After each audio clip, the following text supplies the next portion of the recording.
In a world where only 4 humans are left, and the rest of humanity is wiped out.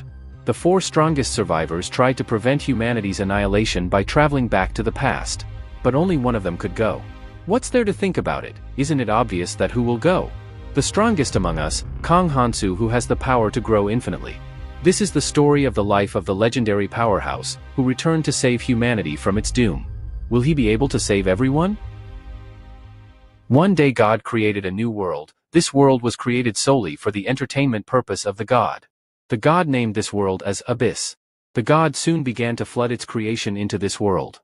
After which a never-ending struggle and war began. For their survival, people began killing each other and monsters. The more they fought, the more reward they received from the god. Gods were enjoying this damn moment to their heart's content. Then among the corpses of monsters, a person is barely able to get up. This menacing dragon crushes this person with its claws and he spills out a mouthful of blood. He curses this world and its monsters, while the dragon is charging up for the next attack. And soon he passes away. His life espers just vanished and this lady concludes that Death Squad just passed away and it is the last 4 of them left, the rest of humanity have been wiped out. The people of the final Death Squad are Ares, Keldian, Kongtae, and Kong Hansu, our protagonist. They are the only hope for the survival of humanity. They possess an highly valued orb, the Urkenial's time-space crystal. Through this only one person can return to the past. Tae says, isn't it pretty obvious that he should be the one who will go to past to correct things as he is the strongest one here? Keldian expected him to say something meaningful for once in his life, but he is just a total trash. Hey, stop joking around, we don't have much time left.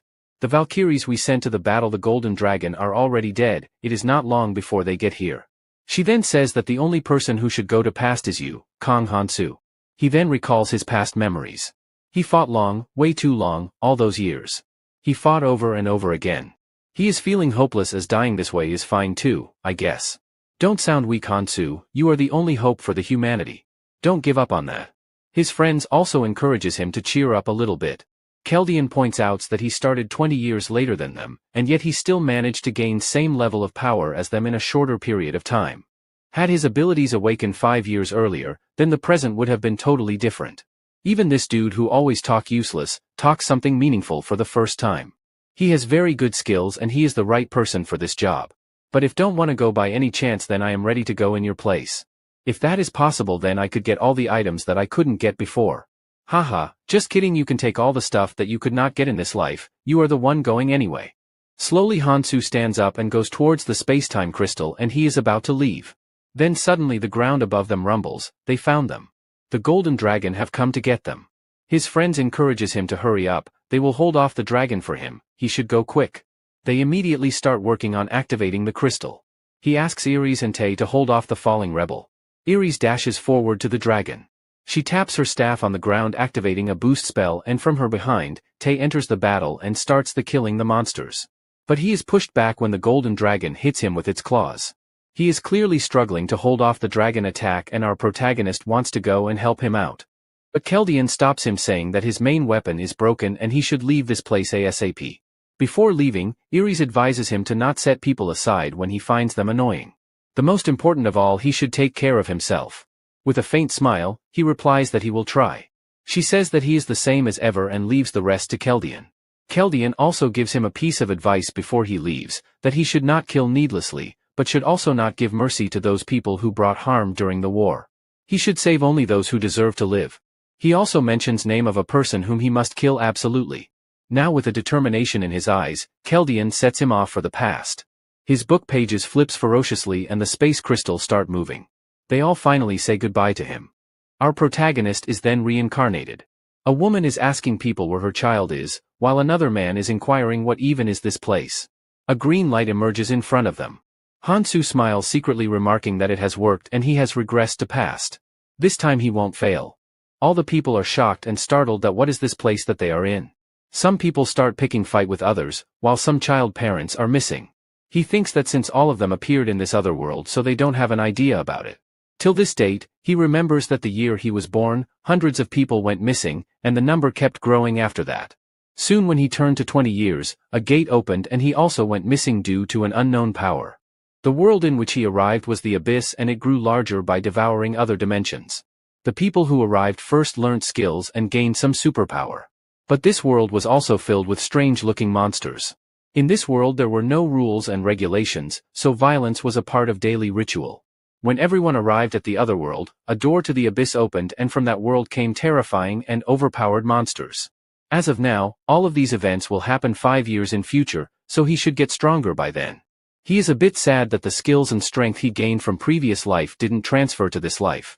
Anyway, this was the time for God's assistant to welcome the newcomers. People point upward to a crack in the sky, they think that the sky is falling. But to their astonishment, a cute-looking dragon comes out of the crack. He clears his throat and welcomes them, announcing that he is the assistant fairy. He is there to introduce them to about this new world they entered. Hansu thinks that these fake bastards, in their proceeding they tell everyone to fight and beat each other up. While the demon fairy is making a speech, a guy interrupts him and demands to be sent home. With an angry face he replies that in this world there is infinite freedom for everyone. Here are no law, order, morals or ethics, which means that they are free to do anything they want. Not just that, all the physical limitations that were weighing them down will disappear. It depends on what they do, they can infinitely grow stronger, just like what you used to see heroes in movies. Isn't that amazing, right? Here I will show you a quick demonstration. He then snaps his fingers and the person standing in front of him is immediately killed by an invisible force. For a moment he doesn't understand what just happened, but afterward he cries in agony. Other people are stunned to witness a cold-blooded murder in front of them. While the monster chuckles, he says that he doesn't like the people who are loud and talk a lot. Panic began to set in the crowd and everyone starts running. Again with a finger snap, he kills a bunch more people. Onlookers are horrified on countless murder. Hey, didn't I told you just now that I don't like people are loud? Phew, now that everything is quiet, isn't it quite pleasant? Now the thing you are looking at right now is called a rune. One can obtain by killing anything that's alive, whether they be humans or monsters. There are 8 types of crystals that look similar to this one and they appear randomly. If they work hard and grow, they can obtain better runes, and the one I am holding in my hands increases the strength. Okay, so who wants to take this? Then a hand raises in the air, it is no one other than Hansu. Demon Fairy likes this young man's enthusiastic attitude and hands him over the rune. Hansu thinks that it has been quite a while since he used one. Demon Fairy explains that scientifically his muscles have a lift weight of 117.1 kilograms, but after consuming this crystal it will go up to 122.3 kilograms. Demon Fairy is baffled at looking Hansu's expressionless face. Hansu thinks this is all boring as he already knows it from his previous life. Fairy Demon continues saying that runes have different effects depending on their type. These abilities can't be explained by science. Should I show you the abilities one more time? Is there someone who wants to volunteer? Okay, I was just joking, no need to be so tensed. Anyway, it doesn't matter what rune or ability it increases, it will not be a bad thing. In order to become stronger, try to gather as many runes as possible, that is, if you want to survive in this hell. Everyone is silent for a moment. Then they immediately start attacking each other to gain runes of the deceased people killed by Demon Fairy. They all start fighting for the runes, some are happy to be able to snatch it from others while most other are disappointed. Fairy Demon says that since all of them are very excited to get free runes, so he is taking all of them back. Everyone is heartbroken on missing such a golden opportunity. Then he says that if they touch their right ear, a window will pop up, showcasing their stats. He further explains that normally human stats are at an average of 10 when they start. Kong Hansu looks at his status window and he sees that his strength has increased by 1. He thinks that he can gather more runes by hunting monsters. The Fairy Demon gives them a last reminder that they can acquire runes anywhere as long as they kill a living being, doesn't matter who that living being is. I know it's a rough start for you are all away from your home, so I have prepared a gift for you. When he will leave this place, a tutorial will begin, so good luck with that everyone, goodbye. Wait, what does he mean by tutorial? Everyone shifts their attention and are frightened to see a pack of bloodthirsty goblins approaching them. Everyone thinks, is this even a tutorial? The huge swarm of monsters is rapidly moving towards them. Now both the humans and monsters are in a standoff. A lady raises her hand to get everyone's attention. She suggests that they should not aggravate them and slowly move backwards. Everybody start moving backward except for Hansu, he just stands where he is. While backing off, a person bumps into another person and asks him, why isn't he moving back? He points that something is blocking their way, it is an invisible wall, they can't go past it. Some people start banging on the wall asking to be released. If that wasn't already bad enough, the walls start shrinking from both sides, making the already worse condition worse. At this rate they think they will die soon. Suddenly a man gets past the barrier. He is even confused that how come he got to other side of the wall. Seeing this, other people also start rushing towards wall. Another person crosses the wall and the number changes to 48. This means that only 50 people can escape this place. Everyone starts rushing for the exit like wild animals, pushing and fighting each other. While Hansu just stands there sighing on the pitiful sight. He thinks that if all the 100 people worked together, then they would have sustained less injuries and fewer casualties. When he first arrived here in previous life, 40 people died to goblins. Out of all the people who could not pass the wall, only 10 survived. But this time, it's going to be different. Then he pulls a dagger from his back and kills a goblin while saving this fellow person life. Another goblin charges at him from air, swings his bat towards Hansu. But he just casually catches his hand and slices the goblin throat. Other goblin, on looking this, changes their target to Hansu. Hansu, now with a determined look, thinks he will chop them piece by piece. After a long battle, he finally kills all the incoming goblins. He thinks that it's a bit uncomfortable for him as this is his body from 10 years ago. But all that pain was worth it. His dexterity skills has increased by 0.1. Dexterity increases the user speed and reaction time. A goblin plans to sneak attack Hansu from behind. He throws his dagger at him, but Hansu easily dodged it with the help of his increased dexterity skills. Then with a swift motion he throws his knife at the goblin head, thus killing him in one shot. Other goblin becomes aggravated and charges forward at Hansu. He didn't expect any less from goblins. They charge head-on when they smell delicious human blood. Then with a sonic speed he leaps forward and cuts all the 3 goblin in one attack. He then collects the rune that came out of their body. Everyone is shocked to see a daring young man fighting all alone. Now the human who were not able to get past the barrier are left with no choice but to fight for their life. They charge forward to attack the goblins, while Hansu on other hand is dealing with the monsters all alone. He thinks that there is no need to rush at the beginning, but this is also not the time to be idle. Considering this place is vast, so there will be an immeasurable amount of monsters. The people who come here for first time, they will be protected in the tutorial area for 3 months. Once the 3-month period ends, the tutorial area passes away, and they will have to face the people who have been here in this world for 2 to 3 years. No matter how unfair it is, he needs to grow stronger, even if it is just a little. He is grateful to return to past. Everyone is shocked to see a pile of dead goblins lying around Hansu. They can't even comprehend that how come he soloed so many goblins while they struggled to even fend off one. Demon Fairy comes back to check them and he is impressed by everyone's performance. He thinks that surely they must have worked hard to survive, and also a decent number of participants are left too. Now they know how to survive in this world. He removed the barrier and gives them best wishes to struggle like a loser. He is leaving as he has to play with other people's lives in other areas. People curses the Demon Fairy for putting them into this hell. Hansu checks on his stats and comparing them to his previous life considers them to be not that bad. On top of that he received a blade as a symbol of courtship from the Demon Fairy. He thinks about how should he proceed from here on. He needs to get stronger quickly. He thinks what his friends would have done if they were in his place. Now that he is thinking about it, he recalls a vivid memory from his previous life. His friend asks him had he heard of the hidden dungeons. These dungeons are hidden within the tutorial area. These dungeons are very hard, and even he wasn't able to clear them. In fact, nobody was able to clear them. He asks Hansu, so was he able to clear it up till the middle part, and that's why he was able to get this strong. Imagine if he cleared the whole dungeon, how much stronger he could have gotten. His friend says that if he ever returns to past, then he should first try to clear the dungeon. If he is able to do that, then he could have gotten a lot stronger. One thing is for certain, the harder the difficulty of dungeon, the more reward one will receive when they succeed. Now to the present moment, Hansu has decided what he is going to do now. If he has a shot at clearing that dungeon, then he has to do preparation beforehand. In the first stage of the tutorial, 100 people gathers and act together within a allotted area for 1 week at a time and continue this hunt for 3 months. Once first stage is completed, the second stage of the tutorial begins, and on completion of second stage the safe zone will be released. Then they will be able to meet with the people who arrived previously. Currently there are 2 hidden items in the first stage of the tutorial and nobody has reached the end. So in order to reach the end of the dungeon, he must get stronger. But first of all, he needs to obtain the first hidden piece that is closest to him. Suddenly his piece is interrupted by some noise. A man is forcefully trying to take a young girl with him. Hansu thinks that it is about time that conflicts begin emerging within people. These nasty people with an evil malice asks her where is she going, don't they need to work together to survive? Hansu thinks that he doesn't have time to pay attention these little things. He needs to hurry as the hidden piece will disappear in a week. Suddenly someone calls out his name. Kong Hansu, you are Kong Hansu? Right? Great, when I am in a hurry they interrupt me. He asks him how come they know him.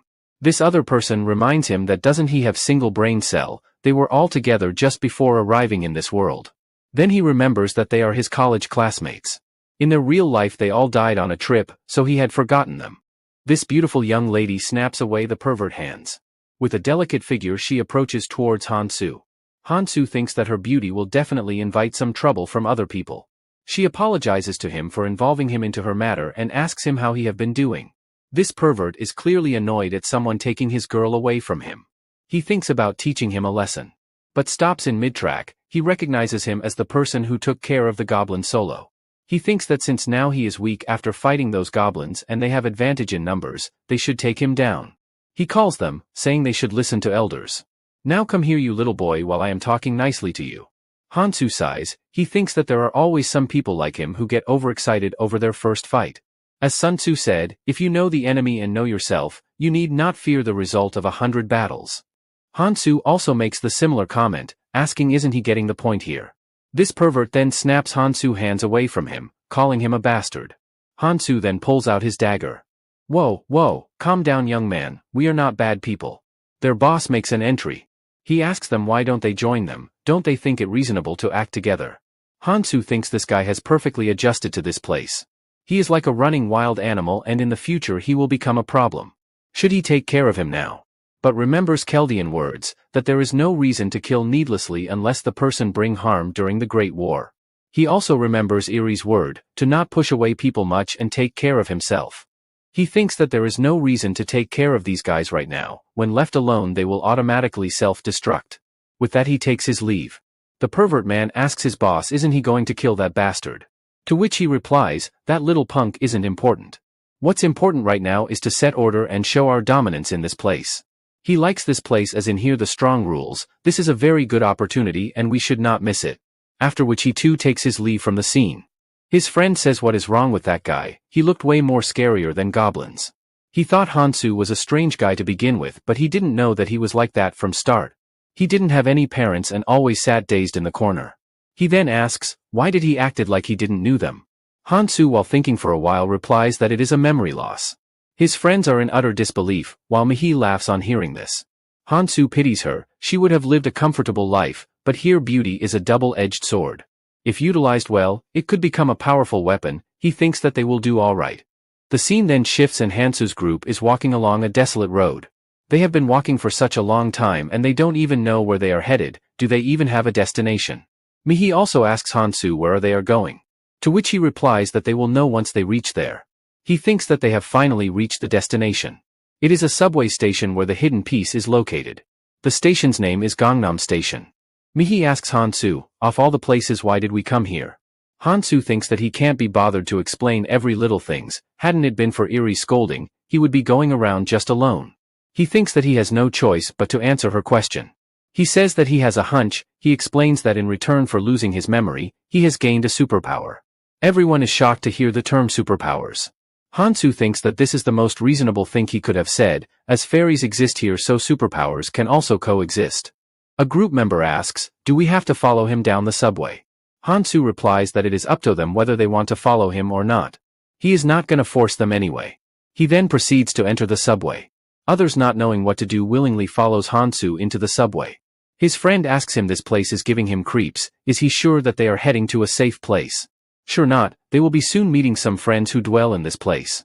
His friend thinks that who the hell could live in such a place, he asks him is it someone whom he has some contact with. Suddenly Hansu comes to a halt, he asks them to hold up. Then he gets his dagger out. Everyone is frightened, is he going to kill them all here? Is that why he brought all of them here? He then asks Taesung to dodge his attack. Taesung frightened like a little baby thinks that is this bastard going to kill him. But then he slices right in front of Taesung onto a green worm and kills it in one blow. He explains that this dungeon is modeled after the Gangnam Station. These green worms wriggle out of the floor when they sense some vibration coming from the ground. Since they hate sunlight, so they normally don't come out of the ground and if they get bit by it, their flesh will be easily torn off. After getting bit, they will faint and die even before they can do anything about it. All of them are terrified that these creatures will just kill them in a bite. Hansu then demonstrates an easy way to deal with these creatures. Now within few minutes all of them are able to kill the green worms. Hansu thinks that these 4 guys are useful. But this guy hasn't been able to kill a single one of the green worms. He then walks towards him, says that, if he is not confident enough then he should stand on top of unbroken marble slabs. The moment a worm comes out, he will be able to easily spot it and kill it. All he needs to be careful of is that they don't bite his hands. The rest of the member are getting the hang of it. They compare killing these monsters to the game of whack-a-mole. This headphone guy is completely demoralized. He then tries to muster up courage to kill a worm. But when one shows up, he wets his pants like a 2-year-old baby. But Hansu just comes in time and slices the monster into pieces, thus saving this headphone guy life. Hansu thinks that such type of people will only end up becoming a burden for them. Sung comes forward and inquires about how does he already know what's going to happen ahead of time. Can't he tell his secret? My secret? I told you that already. I have superpowers. Everyone is dumbfounded about the answer. Instead of asking question they should better focus on hunting. After hunting for a while, they clear up the place. Hansu asks them why aren't they picking up the runes. Mihi replies that they thought it would be a good idea if he takes all the runes and in return protect them, just like a person carrying the rest of group. She thinks that they will not get stronger just by collecting runes. So the better thing to do will be to give all the runes to him and in return he protect them? Right? Wrong, you take whatever you hunt. If they want to come with him, then they should at least follow this basic rule. He remembers that people who wandered the abyss for decades made these basic rules for the sake of coexistence. They take what they hunt and in case of group hunts, things are distributed based on the person contribution and priority. In a life-threatening crisis, relationship based on goodwill are the ones that are more likely to fall apart. They don't realize this now, but they will soon come to see the truth themselves. He explains that in this world, the only thing they should trust the most are their own abilities. If they are useless, then they are bound to be dumped and that's a rule they must follow. Getting hit by hard reality on face, Mihi joins Hansu and soon others follow her. Hansu thinks that soon they will get so used to this, that there will be no need to tell them. They will be fighting like mad dogs over the possessions of runes. While collecting runes, Sung found a strange-looking rune. He can feel the difference between the normal ones and this one. He thinks that if he consumes this then he will be able to gain superpowers. Hansu ponders that he can't ask Sung to give him the rune as he would be going back on his word. Sung asks he found the rune so he can keep it, and he won't go back on his word later, right? Hansu gives a slight nod. Archrol Troll Tribe rune is a decent rune for early in the game. It brings defense and regeneration power. Both of which are necessary for survival, so it's quite popular. It grants user a passive skill, however it also increases one's appetite. But food is not a problem as it can be stolen from others after becoming stronger. The strength and proficiency of skills are determined by its rank. Smart people with plenty of magic usually have around a few 100 of them. Keldian was able to acquire 1,000 skills. However, I was different from others. Then we see in his previous life, Hansu is trying to absorb the runes but fails. The allowed count of skills that one can have is capped to 7. If they had known this before, they could have learnt a stronger skill. Being restricted to 7 skills was a fatal flaw. However, his skills could grow endlessly as compared to others. His skill of fast regeneration was able to rival his friend's immortal arts. Due to his unique trait of endless skill growth, he was nicknamed 7 Stars. This trait allowed to him to catch up to fellow friends despite falling behind whole 20 years. This was the reason they chose me to return to past. So that's why in this life, he must not make a mistake selecting the 7 skills to learn. If everything goes according to plan then it will be a smooth ride before they leave the tutorial zone. Sung now with a happy grin on his face, absorbs the rune and gains the skill of physical resistance, currently at proficiency of 1%. On top of that, his other skills has increased as well. Even if that moron had asked him to give the rune, he would have never given it. Just a little more and he will catch up to Hansu in no time. Hansu calls out to them that it is time to head forward. With a smug face, Sung places his hand around Hansu, and says that it is going to be dangerous now, so they all should get together. While saying this, he smiles with malicious intent towards Mihi. Hansu thinks that, does this Sung guy think him as a rival? He snaps Sung's arm away his shoulder, he will deal with him when the time comes. They all are heading down the subway. Mihi asks why they are going down, to which Hansu replies that they are simply going to ride the subway. She asks, are trains even operating here? He replies that she will see that soon. Hansu is reminded of a moment of his previous life. He and his friend were chatting about dungeons while having a drink. A person then comes and says that the dungeons they are talking about don't even come close to that dungeon. Since he was showcasing his non-existent knowledge, so I will tell you guys the fastest way to become strong. All they need to do is get their hands on one important thing in the tutorial zone, and it's down in the subway. The stations are located and structured differently, but it's the same everywhere until the 3rd floor. If they go through the portal in the middle of the stairs and go all the way down, then they can find a subway that hasn't left yet. If they can get on that train, then they are done, but the only problem is that it's hard to get there, as that subway leaves after a day. This is the hidden piece that he needs to get today at all costs. A long portal stands in their way. Mihi exclaims that of all the times she has been to Gangnam Station, she has never seen such a strange portal. She worriedly asks if he is going in there. They don't have even know what lurks behind that entrance. He says that he is going with his instincts and anyone who wants to go back is free to leave anytime. Sung says that he will be the first one to go. Now, Mihi also wants to go through that portal. Hansu thinks that she has probably gotten a good feel of the situation. Someone as gorgeous as her is at even a greater risk than others. So she will have to grow stronger to protect herself, even if that means getting a cut in the face. The other 2 members say that they will stay here and continue hunting the worms. While this headphone guy, despite being weak, also wants to go in. Sung makes fun of him, that he was like a scared mouse earlier, now he all talks mighty. Headphone guy replies that it is his choice, not of him. Sung becomes angry, cursing him that how did he question him, he sure talks a lot when someone is giving him a free ride. Hansu just says to stop the pointless arguments. They don't have time for all of this, they can do whatever they want, but he is taking his leave. Soon other 2 follow him. Sung is angry that how come those bastards insult him in front of his girl, Mihi. Hansu thinks that there are over 1,000 types of mobs in the tutorial zone and the terrain varies too. So there is bound to be some common factors. As he was thinking about it, they come across a rundown convenience store. All of them are now in the convenience store looking through various items. Hansu remembers that the person who gave him this location told him, there is always a convenience store on the 2nd floor of the subway. Everyone is engaged in looking through various items of the store. He thinks that this is more like of a supermarket and has all the things one needs. Then he picks up a frying pan and places it on the stove. Mihi asks him what is he up to which he replies that he is going to cook some green worm's blood. Now that she remembers, she saw him doing something back then while they were hunting. He was busy stuffing the killed green worms. Thinks that goblin skin becomes highly poisonous when it comes in contact with green blood. Since goblins evolved to survive against the green worms, and their venom is extremely potent, so it will make a high-quality poison. Sung comes like a 5-year-old child asking for some food that he was cooking. Hansu says that it is poison. What the hell? If it's poison, he should first tell that to people. Hey, aren't you the one who came after smelling it? Mihi asks him that they never thought of cooking it, then how did he know about it? You all know, it is my superpower, my brain is filled up with knowledge.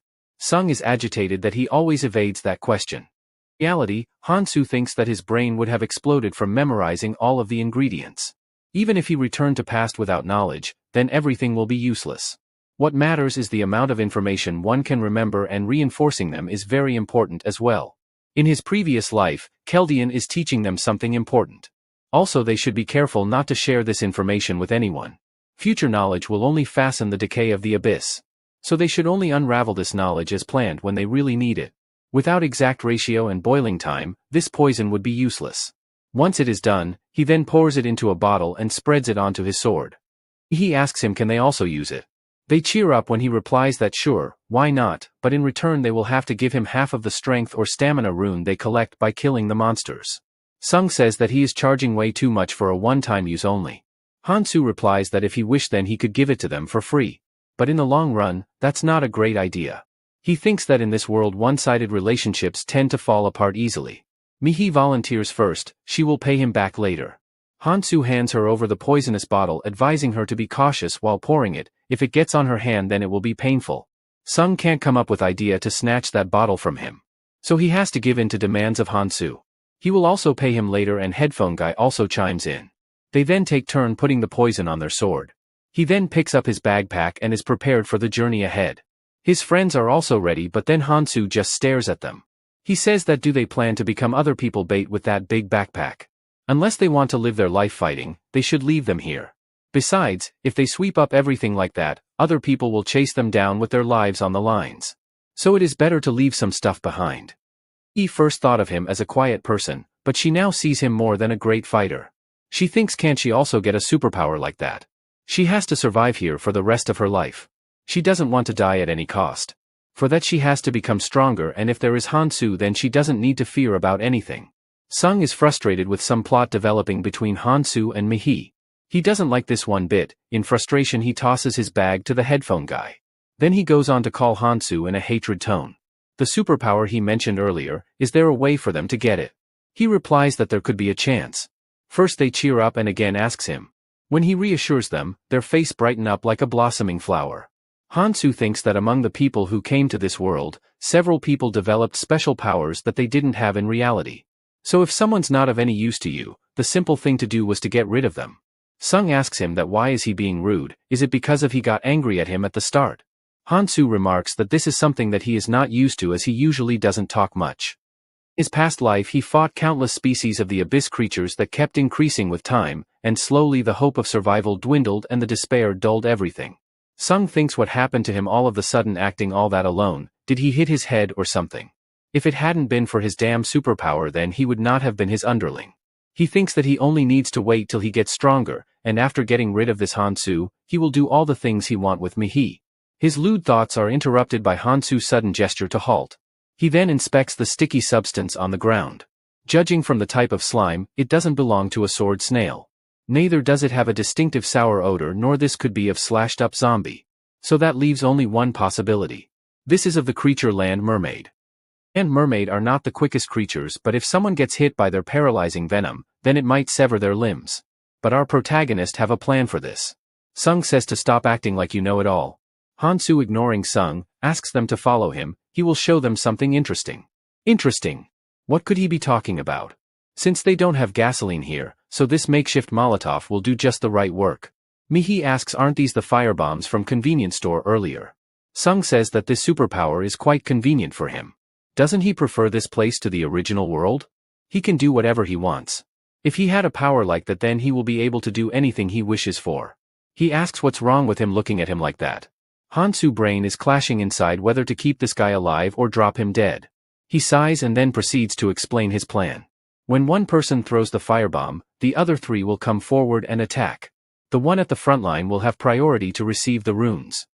Sung, beaming with confidence, says that he will take the lead. Someone competent should take frontline, just like me.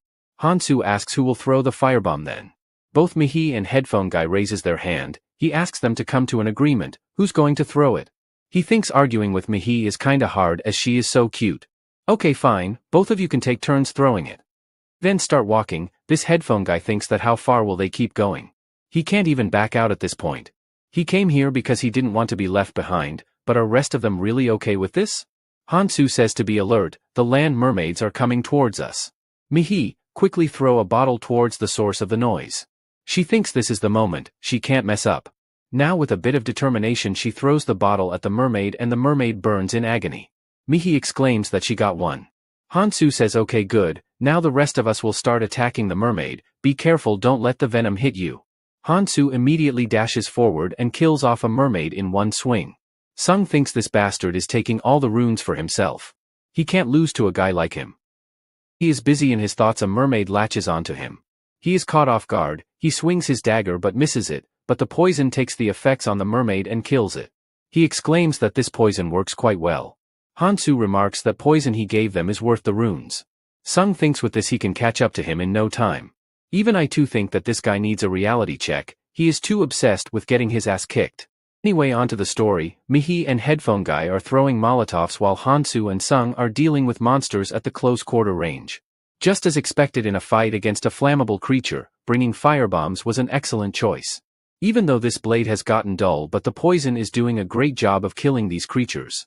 In the middle of fight, Sung gets greedy on looking runes. He thinks that, yes, all these runes are mine, they all belong to me. Unaware of his surrounding, a mermaid spits out poisonous venom and it hits him in the leg. Instead of worrying about his leg safety, he thinks that everyone is looking at him. This is so humiliating. He gets cornered by the mermaids and there is not one or two of them but a dozen of them. Panicked and frightened, he begs someone to help him. He, on seeing this, prepares to throw a firebomb, but she has run out of it. So she asks the headphone guy to switch with her in place. This guy is clearly having a hard time lighting up a Molotov, and once he is about to light it up, a mermaid creeps up to him from the floor. Completely freaked out, he tosses the unburnt Molotov in the wrong direction. Sung, now becoming more frustrated, curses him that he is a useless dumbass. The headphone guy was about to be attacked but is saved by Hansu in the nick of the time. He explains to them to calm down and follow the plan. If they just do that, there won't be any problems. Okay, it's time to take a break and collect the runes. Sung thinks that he almost died there, thanks to his skill that he has already healed. Hansu points out that if he improves his stamina and rest for a while, then he will recover faster. Now come and take your runes. He is bewildered to see that he is getting much less runes. This guy is scamming him. He then notices the headphone guy. With a devil's face, he thinks that he could take his runes as well.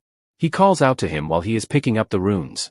Sung then suddenly grabs his throat and lifts him, looking at him as if he will devour him right now.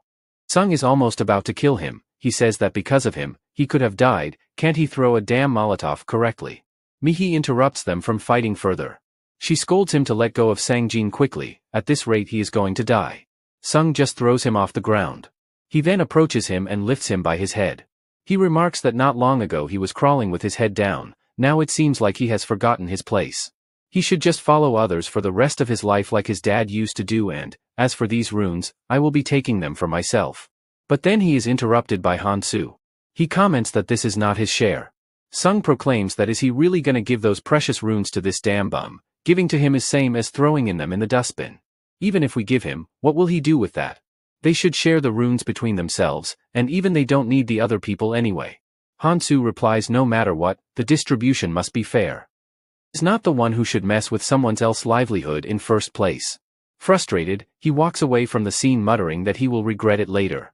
He gives the headphone guy some life advice to watch over his shares by himself. He will not be there always. Mihi approaches Hansu, asking is he annoyed because of them? With the current situation that we are in, seeing infights must be frustrating for him. Hansu replies that it is alright with him. He is not gonna complain about something that they are bad at. He further asks him if he is going to move around with them till the end. He acts like if he would leave them at any moment. He just says that it is up to them to follow him or not. So far they all are doing pretty well, so they don't have to worry about it. While walking through corpses he examines that mostly strength and stamina runes have dropped. It's not a bad thing as both strength and stamina are important right now. He thinks that these are the stats that he was eager to reach quick from the start. Just one more stamina rune, and he will achieve his objective. As he consumes the rune, Demon Fairy makes his appearance saying that the sum of his strength and stamina have exceeded 50. A system window pops up showcasing the completion of an achievement. The Demon Fairy congratulates Hansu on being the first traveler. Everyone else other than Hansu is confused to see Demon Fairy appearing here all of a sudden, while Hansu thinks that he has done it. Demon Fairy recognizes Hansu as the one who raised his hand to get the crystal for the first time. He was wondering who could have completed the quest so fast. In the end his intuition wasn't wrong. Demon Fairy loves these type of people. They are always willing to work hard. Mihi approaches the Demon Fairy who is sitting on top of Hansu's head. She asks him isn't it unfair that they had different physical stats to begin with. Demon Fairy ignoring her question says that she doesn't have to be afraid because we don't kill because we don't like humans, but sometimes exception can be made. How about I kill you now? Demon Fairy on looking Mihi tense face is quite pleased. Scaring the shit out of people is never boring. Okay, I will answer your question. You say this is unfair, but can't she see that she is more attractive and quite a beauty than others? Anyway, let's just stop talking about the useless things. It's time to reward you for your hard work. The reward for surpassing a certain number for a combination of stats is that user gets an option to choose one rune out of 3 runes. Now what type of rune does he want? A dexterity one or a sense one or perhaps a healing rune? It can heal a hole in one's stomach and it can even heal most poisons. It's same as having an extra life. Hansu thinks that it is useless if a person limb gets torn off though. On hearing healing rune everyone's eyes lit up. This means that if things go wrong then he might be able to use it at least once for them. But Hansu like an absolute Chad asks the Demon Fairy if he has a rune that is immune to magic. Of course, here it is. Everyone is disappointed that Hansu is not taking the healing rune. Hansu thinks that healing rune are nice but magic and physical rune are hard to get in the tutorial area. Increasing one's stamina only affects the speed of activity and recovery. However, the physical and magic resistance are more of fundamental defense or immunity. He thinks that he can make up for the physical attacks to some extent with some experience.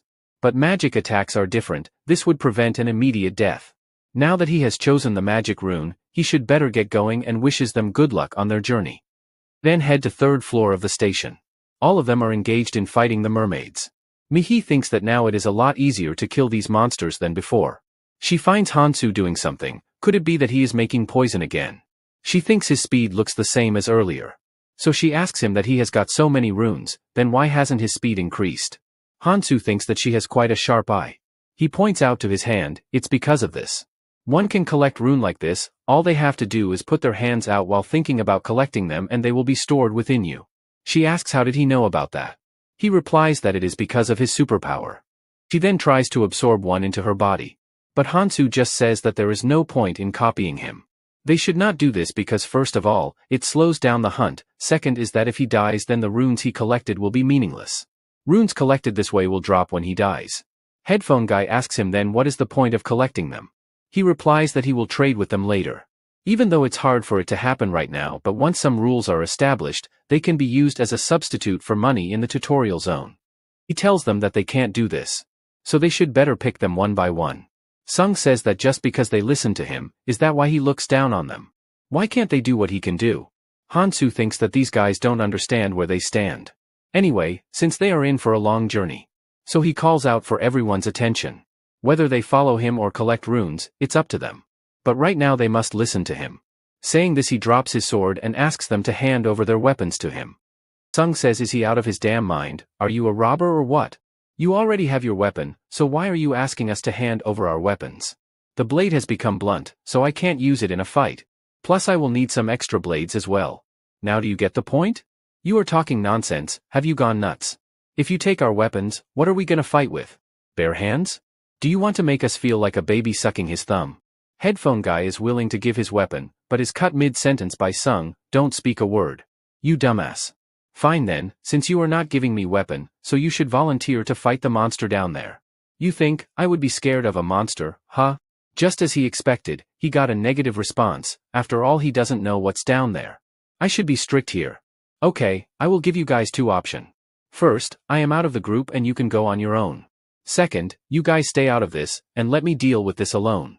It's your choice, so make a decision quickly. Headphone guy responds that he will stay out of this. Mihi also says the same, if he is putting things that way, then it must be dangerous. Yeah, you are right Mihi, that's why we all should stay together and help each other when we are in danger. He wants to leave us behind and take all the loot for himself, we can't let him do that, right? Sung thinks that he doesn't care about the headphone guy, but if my crush, Mihi is out, then it will be a pain for me. While they are discussing, Hansu is thinking about his friend, Keldian. He would be probably wandering around in the indigo or purple zone. I need to get there as soon as possible. Enough arguments, you can think about it downstairs, when you encounter that creature. I thought that you guys won't be able to fight, so I was keeping you out of this. Haha, finally we are getting somewhere, you should have said that earlier. Considering the fact that he was trying to go alone, that means he must know there would be something down there. Only a fool would pass up on this opportunity. They enter the chamber downstairs and the very next moment, all three of them are sprinting out of it. Didn't I told you Sung, it would be something dangerous. The moment they entered the chamber, they all were left dazed for a moment. There was such a strong monster from another dimension. I can't believe that bastard is going to fight him alone. Now both Hansu and the giant snake are in a standoff. When Snake is getting ready to attack, Hansu drops his bag. Already knowing the attack, he quickly hides behind a pillar. After which the snake blasts out a red beam of energy from its mouth. The beam is so powerful that it destroys the pillar behind which Hansu was hiding. I expected this, thanks to my magic resistance, I was able to bear the attack. This snake has powerful shockwave magic attacks. Not only his attacks are powerful, his scales are super strong as well, no ordinary sword can slice through it. This is definitely not an easy opponent, I must not be careless. However, I know his weakness very well. After which Hansu leaves his hiding place and proceeds to attack the snake. He remarks that even though its scale are very strong, but the area between the scales are bound to be weak. Once he thrusted the knife onto the snake weakness, it cries in agony. Leaving his knife on the snake scales, Hansu steps back. Now becoming agitated, fires another beam of shock wave, which Hansu manages to evade in time. The next attack lands directly on him. Because of increased magic resistance, he is able to withstand the attack. Before he even got the time to recover, the snake smashes him with his tail and he hits the wall super hard. He thinks he would be dead if he didn't stab the snake with poison on the knife. It has slowly began to take the effect. Even though it is highly resistant to physical attacks, but he is still vulnerable to poison. Now he is left with only 5 blades, so he must use them wisely. Now how about we have a little fun, right? Mihi abruptly stops while running, even though they are quite far, but they can still hear the screams echoing all the way here. Hansu is all alone, will he be okay? Hey Mihi, why aren't you coming? We don't have any daggers, so we need to restock them at the convenience store. A bit puzzled in her decision, she finally decides that she has to see Hansu. She is worried for his safety. Sung tries to stop her, but she didn't listen to him. All these damn pieces of shit. They don't even listen to me ever since I got here. Screw it, we have to go back, we can't leave her behind in this dangerous place. After which all three of them start going back. Hansu. Hansu, are you okay? Oh my gosh. She sees Hansu barely hanging there, he is in a life or death situation. Hansu thinks he stalled for too long, he should have ended this sooner. After which he hardens his grip on the knife and plunges into the snake mouth. Not able to bear the pain, he lets go of Hansu, and he lands perfectly on the ground. This is good enough, I have managed to stab him 3 times. Even though it chewed my arm pretty badly, but I don't have to worry much about it, my stamina will soon heal it. In later stages, these creatures exhibit enhanced resistance and healing abilities due to their evolved characteristics. Soon these poison will become ineffective. However, using poison at the early stages is quite an effective method. I wouldn't have come this far without paralyzing poison. Hansu stands like an absolute Chad after defeating the snake alone. Mihi rushes forward, asking is he alright? You guys are still here, didn't I told you to leave? I came because I was worried, is your arm okay Hansu? It's just a scratch and it has already started to heal, so don't worry about it. I can't believe he fought the monster all alone, I knew that he was strong, but how could there be such a huge difference between him and me? How would I be able to catch up to him? Hansu then goes to get the rune. He thinks that since the monster was quite strong so the reward is quite good, but it would be only useful if he had the magic rune. I can't use this right now since I need magic to activate it. Hey Hansu, are you planning on using it? Considering the size of the monster, the reward must be quite amazing, I am a bit jealous. No, I won't use it. Considering the fact, I can only have 7 skills, it would not be beneficial. Headphone guy asks him can I use it then? You are worthless, you will not be able to use this properly. Don't think twice Hansu and just give it to me, I am more capable than him. That's not fair, you already have one. Shut up you moron, you should better know your place. Headphone guy replies that if he had a super strong ability, then he could do way better than him. What did you say bastard? Do you want me to break your neck? Mihi tries her best to calm down the situation. What nonsense are you two creating here? I never said that I would give to you for free. I will give you a 5% discount, if you buy it now. Let's see who makes the first deal. Sung asks can he pay in installments. Yes he can, if he gives a guarantee for it. So have you all finally decided? Yes, I am going to be the one who will take it. After which she takes the rune from both Headphone Guy and Sung. Hansu is impressed by her, that she was able to store the rune in her hand. Here you go Hansu, I am giving you a agility rune, 3 sense runes, along with 7 runes of stamina and strength each. Since I agreed to give a 5% discount, so I will only take 6 strength runes. You are very generous Hansu. In return he gives her advice, she shouldn't get into the habit of getting free stuff in a place like this, otherwise she will die in no time. You should understand, there is no deal without a price. Now let's move forward. Since there was a scaled snake, so there must be some Zooterium nearby. While fighting the giant snake, I saw them close. He then breaks a crystal and goes on to doing something. Both Headphone Guy and Mihi thinks that he must be using his superpower. Is he making something sharp? It appears metallic but feels soft. Hansu then stands and moves back to the giant snake to get his knife. They both think what could he be possible making this time. While Sung asks what they are doing, Hansu then chops the organs of the snake like a butcher and takes out his trusty boiling pan. Sung asks what is he up to, does he plan to make poison again? No, it's different this time. The scales of the snake's skin are quite strong, so a good weapon can be crafted from it. He read about this in the book, that by using snake scales, a needle-like weapon can be made. Though the needle has a limited area of effect, making it challenging to inflict a secondary damage. However, if you can pinpoint the opponent's weakness accurately, and you are confident in your ability to hit that weakness, then this needles is the best choice. The tip is a bit blunt, since I crafted it by hand, but it should get the work done. Considering the time alchemist takes to refine a weapon, this weapon is worth the effort. I would need this weapon to break through the defense of the monster who is protecting the second hidden piece. He then wraps leather around the end of the weapon which will serve as handle. Perfect, this weapon seems useful now. Sung is just standing there watching him build the weapon. When he sees the weapon, he asks can he buy that? I will give you all of my runes, just to buy that. Considering the amount of work he put in to make it, this is surely nothing compared to his current weapon. Hansu replies that it's a tricky weapon to use. I can sell it you, but you see I have run out of materials to make another one. Oh, I see, so he used all of it for himself, such a selfish bastard. There will surely be better stuff up ahead, so I must endure it. Looks like we have reached the final destination. There is electricity and the subway's clean. On top of that, seeing how quiet Hansu is right now. So they might very soon reach the treasure room. All of them start boarding the train. Hansu asks them, why are they boarding the train? This is for one person only, so get out. Hey, didn't you hear me? This is for one person, so just get off it. He then comfortably sits in the train. Headphone guys points out that he could be wrong and the train is too spacious for only one person. Hey, what rule says you are the only one who could go? It's not fair, we fought alongside you, so we must reap the rewards together. You are only able to come this far from our help. Huh, help you say. These fools, they don't understand that I carried them all here.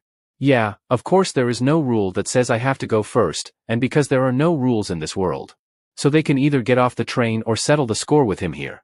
Go ahead and discuss this later with a lawyer, that Hansu threatened to kill us. Choose any of the two options, it's your choice. The train then departs the station, leaving behind the three losers. Sung is agitated with Hansu behavior, all he does is some crazy shit. Back to what really happened. Sung is thinking if all three of them attack Hansu, then they might stand a chance.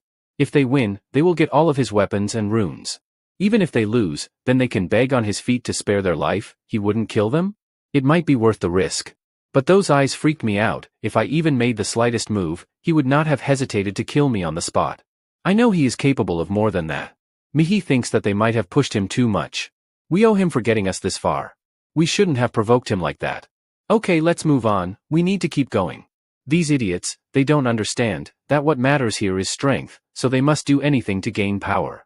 What's wrong there in wanting to achieve more power? While traveling in the train, Hansu summarizes the information he has gathered so far. First, the subway will make stops at 20 stations along the journey. Second, the artifact found in each station is random. Third, once a station is passed, I can't go back to it. This structure causes mental conflict. Even if I get to the end, there will be no guarantee of a positive outcome. I am already at 12th station and so far I have managed to collect 8 weapons. Since these weapons are found in a hidden place, so all of them are of high quality. The other artifact reveals the monster's weakness, but it is not much useful for me as I already know the weakness of all the monsters. Hopefully at this station, I could get something better than a weapon, such as mobility boost. With that, I would be able to move freely in the battle. Suddenly he is shocked to find a certain item that he least expected to be here. It's Maniac's Cloud Smoke. When you put one of these bad boys in your mouth, your stats starts rising, and as you smoke the stats keep increasing. If you finish it and inhale the smoke, all the stats increases temporarily for 10 minutes. Yes, this is it, I can finally get back to smoking like the old times. Oh, I mean, these cigarettes. It has been quite a while since I last smoked. Every time I smoke, Eerie scolded me, pointing out that I looked like an old man. He imagines those words of Eerie's. She always used to say, that cigarettes doesn't suit me, he will only end up ruining his handsome face. Don't worry Eerie's, this time will be different. I won't smoke day and night. After traveling around the world in the train, he finally reaches back to the Gangnam station. It seems like all of them have left this place. There's still 4 days until the next hidden piece appears. For the next 2 days, I have 2 options. I can either focus on hunting and collecting runes or attempt the remaining missions. No need to think about it, I will do some mission. I have already completed some and the rewards were good. I will do the missions which will give good prizes first. Among the remaining missions, one of them gives a promising reward, a Stone of a Sage. It boosts all the stats by 10 and heals potentially fatal wounds. The reward is impressive and such artifacts are rare not only in the tutorial, but also in the red zone after this. As far as I remember, there was a girl who cleared this crazy mission. As a member of Death Squad, she was dragged into the abyss while volunteering in prison. Her most trusted people were there as well, but as soon as the tutorial started, they all betrayed her and the rage awakened her powers. Over a span of 7 days, she tore apart and killed everyone there, she even took their hearts out. After that she attempted to commit suicide. I will have to skip this one, it conflicts with my goal of saving as many people as possible. It should be night by now, so a mission at this time with less restriction. Oh yeah, right there is one. The selfish rich man's food bag. I will be doing this one first. I also need to ensure that I have enough stamina as I will be securing it under the moonlight. I should have some dinner first. When Hansu entered the convenience store he found everything empty. Those rascals, they took everything from here. The moon will rise soon and I have to complete my mission, yet they dare to pull a stunt like this? In that case I will have to give them some life advice now, it's going to be fun. Outside the subway, they are carrying away the food boxes. The girl from Hansu group thinks that this is not fair, they are stealing all of it. We were in such a hurry to run away from them, that she could not even keep anything for herself. Mihi says that we may be strong. Headphone guy continues that there are too many of them. Even with higher stats, we will be at disadvantage if they team up on us. Hansu is not back yet, so let's not rush. Whoa, I have never seen him talk so much. Mihi thinks that how were they able to figure out the store location in such a short period of time. The pervert gets a glimpse of the Hansu group and he waves at them. Sung says that they are to provoke us by showing off that they are taking all of the juicy stuff. There is no need to respond to that, let's go now. We should able to find as many supplies somewhere else. That bastard waved at me, what does he think about of himself? I must teach him a lesson or two. Hey, you guys need food, don't you? There is a subway I know about. Don't you want to take it before someone else takes it all? Come with me, I will show you the way. You, why should we trust you? It looks like you are trying to set us up with that Hansu guy. You fool, don't you get the situation you are in? Follow me like a dog. What did you say, you rascal? You speak a lot, here have a punch, as your dinner. All of you combined here, can't match my level. You think that I would set up a trap for weakling like you? I am giving you a second chance, think carefully about it. After getting some food supplies from those guys, they settle down in a house. Mihi is looking outside the window, waiting for Hansu. Guys look, it's him. Hansu, we are over here. He got back safely, I am feeling much more relieved now. I should not be nervous, after all he doesn't know that I used his name to get those food supplies. Even if I get caught I will make up some excuse. Hansu, we are in trouble, those people took all of the food from the convenience store. I know that, I saw the empty store on my way here. Okay, so how much do we have left? It's not much, we tried to gather as much as we could. Well, you know Hansu, things like that happen. But we don't have to worry about that. Since you are here, we can steal it back from those guys. I know it will be hard for you to take all of those guys alone, but Sung will help you if you want to. I will think about that later. Let's eat first. He just sneered at me. No, something seems off. He then slams the table, trying to assert his dominance. Oi, Hansu, you are very shameless, aren't you? We risked our life, we even had a near-death experience to get this food. Shouldn't you be offering something in return? Come on, just hand me over something, if you give something good, then I will consider about giving you something. Mihi, a bit scared from Sung, says we brought this for everyone, so why are you so angry? So are you trying to say that we just hand it over to him, without a price? You know the hardships I suffered to bring this food. Even among friendship, there should be some fairness. Since Hansu didn't help us, so he won't get anything without giving us something in return. After all, didn't someone say we shouldn't expect free things? Everyone gives a slight nod in agreement. Yes, this is my chance, if I can get everyone on my side, then this Hansu guy won't be a problem anymore. Let's see how long he will keep up that annoying attitude. What a shame, you losers. I don't have anything to give you for the meal. What do I do now? Come on, you have got plenty of stuff to share, show us what you got in there. What is he talking about? What did Hansu find in the subway? He just went to a secret place in the subway, so he must be hiding something good. He should share with us, right guys? Hansu, you don't have to be like this, he tries to convince him by dangling a chocolate in front of him. What does he thinks of me? Sung, you have learned well. What do you mean? Stop changing the topic and just answer my question. I would have given you something, but his attitude is like a teenager. He thinks of us as equals. But that's not the problem. It's not like I am taking them around with me because I need them. I don't even need the runes from them. Hey Hansu, where do you think you are going? We are not done yet. Iris, I did this all, because of what you said to me before my regression. I did whatever I could. If in my place my other friend, Kong Tae would have been, he would have destroyed him till now. I can't even think of doing something like that. Anyway guys, stay safe, and stay strong for the future. I am leaving. Mihi and Headphone Guy are a bit sad to see Hansu leaving. Come on guys, let's not fight with each other. We made it till here, so why stir up things now? Hey Mihi, we will use our charm to bring him back, let's go. Let him go, if he wants to, there's no need to stop him. Get lost loser, still acting all that arrogant till the very end. He act like all that strong, but if we give him free stuff, he will come crawling back to us. We don't want him anyway. Mihi, where are you going? Are you ditching us to follow that punk? I also want to go with you Hansu. Please can I come with you? Mihi, I can't take you with me. Right, of course, I will only end up being a burden on you. But didn't I tell you that it is up to you if you want to tag along? Mihi becomes so happy that she blushes. She sees Hansu as a perfect guy. No, you can't go, Mihi. Hansu still hasn't given you runes, and headphone guy also haven't gotten his share. I would give you all of my runes. I can't let her leave. I don't care about others, but she is my crush. I want to be with her so badly. It's okay, Sung, because I am going with them. Oi, do you know what you are talking about? You can't act like this. You are still my underling. I will just have to tell my dad to get you locked up in jail. I took a stray dog like you in and now you came back barking at me. Know your place, loser, and treat me with utmost respect. What can your father do? We can't go back to Earth right now, and others don't know if we are even alive.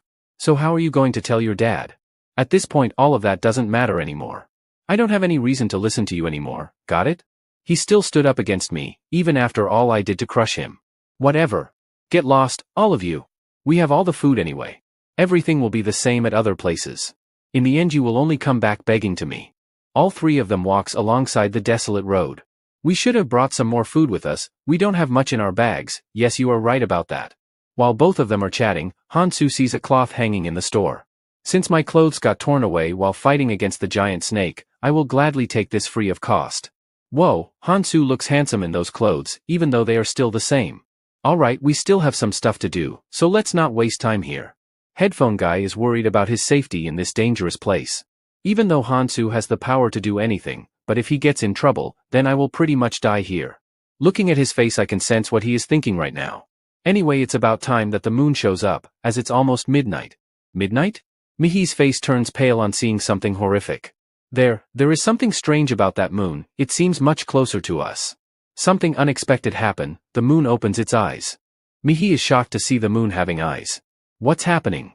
The food. It's turning into sand. Mihi quickly checks her bag if the food she has is alright. No way, all of it has turned into sand. And what's that? Why are we seeing glowing figures? Are those people that we are seeing? Their locations are being exposed. Could that mean anyone could see our location too as well? I think all the people who are a bit away from us are glowing. They can see us through the walls. If that's the case, then everyone can see where others are. This world is basically setting us to fight each other. Hansu, did you know all about this? Oh come on guys, I may have superpowers, but I don't know about this one. I think he is lying. He is way too calm for a situation like this. Soon they hear screamings of people. People start blaming each other for eating the whole food supply. It's a total chaos. Voices of pain are heard all over the place. This world is truly a shitty place. This is the reason why I warned them not to take all of the stuff, as it will be useless, because as long as this moon is out, all the food that an individual has will disappear. Hansu, now where are you going? To do what needs to be done, at this time.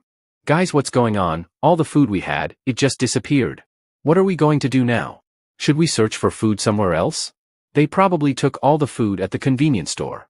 That bastard Hansu, he knew about this all along. That damn superpower of his, screwed us over again. Sung, look outside. I can see some people glowing at the street. It's the pervert guy looking for the kid who smashed his nose into pieces. If they come at us in a group, then we will have no chance of winning. Should we flee now and target them when they are scattered? We should just go to Hansu. Shut your damn mouth, you woman. Even if my life is in danger, I won't go back to him. At least show me some self-respect. Then tell me, genius, what do you plan to do? You think we can take them on? Staying here won't solve anything. Think about it this way, if they can't find us they will probably go after Hansu. We can then offer our assistance when Hansu's group ass are getting wiped out. Yeah, she is right, they can't fight that many people on their own. In that condition, we will be able to regain his trust. This seems just right. A temporary alliance with Hansu isn't a bad idea. This is a good chance for me. When I will save him from trouble, I will ask him to give something good in return. Yes, you are right, we should help those guys. Let's go. If we go quietly they will not notice us. Follow me, I know where they have gone. Huh, what's this? A sneak attack. Who on earth set this up? It's not even coming off easily. Hey guys, get me out of this quickly. Why are you just standing there and doing nothing? Try all you want, you little boy. It won't come off easily. You have two choices, you can try to run away and I will catch you like a mouse running away from cat, or you come here nicely and talk with me. We are out of this, you can keep Sung with you. You piece of trash, how dare you leave me behind? Oh my poor boy, you are still too young to use such harsh words. While you were busy gossiping, we were setting up our traps. This has gotten boring for me. Well, that's enough chit-chat. Now tell me, why are there only 3 of you here? Where did the others go? It seems like you won't open your mouth without a beating. Hey, stop it. I will tell you. Oh my gosh, that was close, he nearly squashed my feet.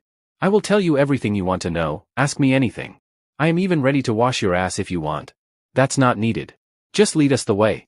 Also, there is someone who wants to meet you. Everyone look, boss brought us a present. Now where were we? You punched my nose and it hurts so much. How about we do the same thing to you? These insects dare look down on me. I am humiliated because those bastards abandoned me.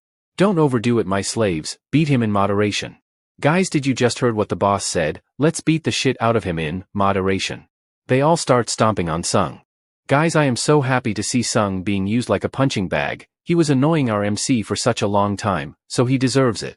Anyway, on to the story. How dare they abandon me in the den of lion? I will kill all of them, I will take my revenge. Both of them now come running to Hansu.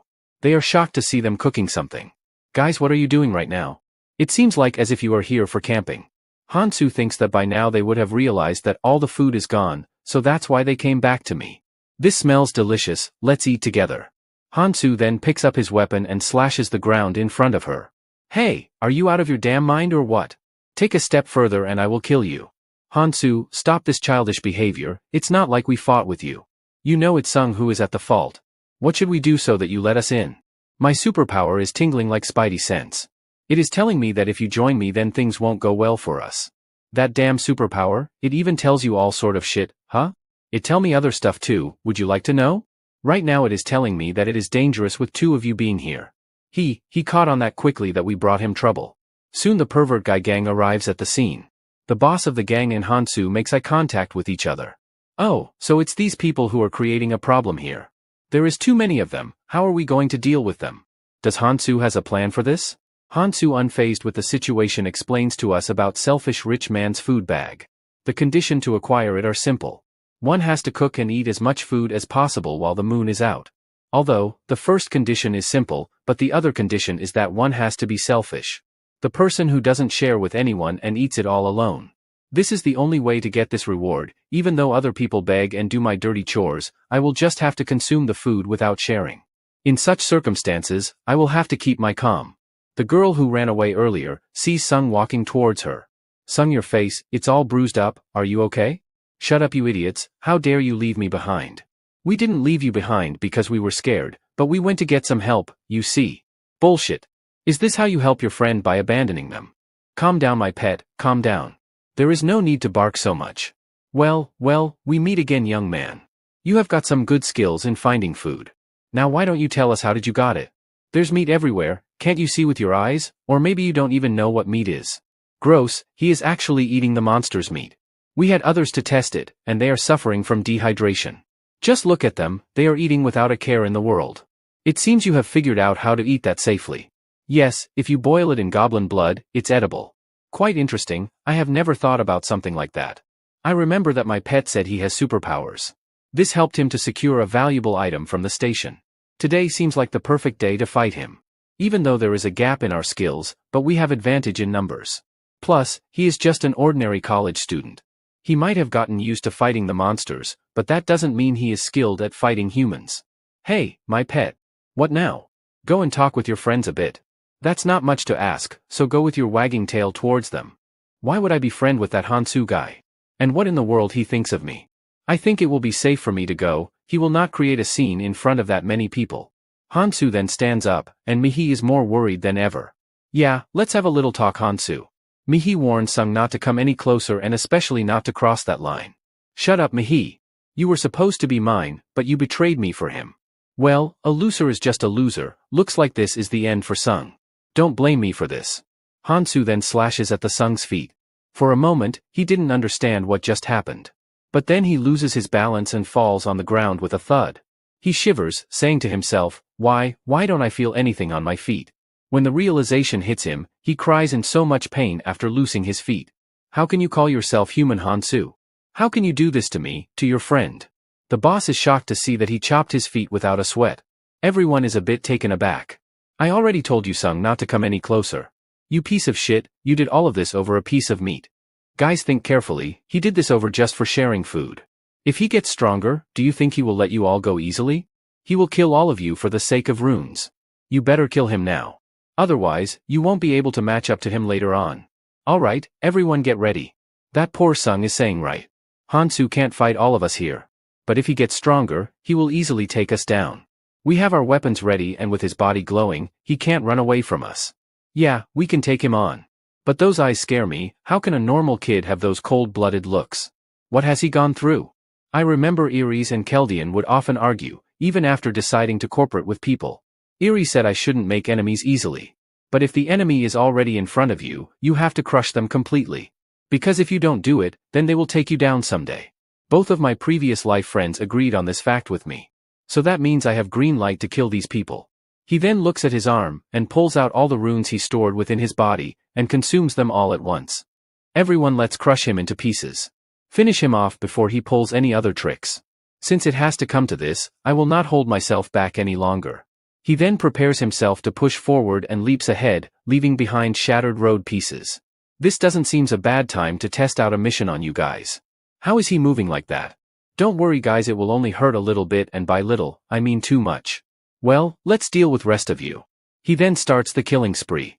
Fear begins to set in the group and everyone starts running away. Did he absorb all the hidden runes? At this rate we will lose. Comrades, don't run away.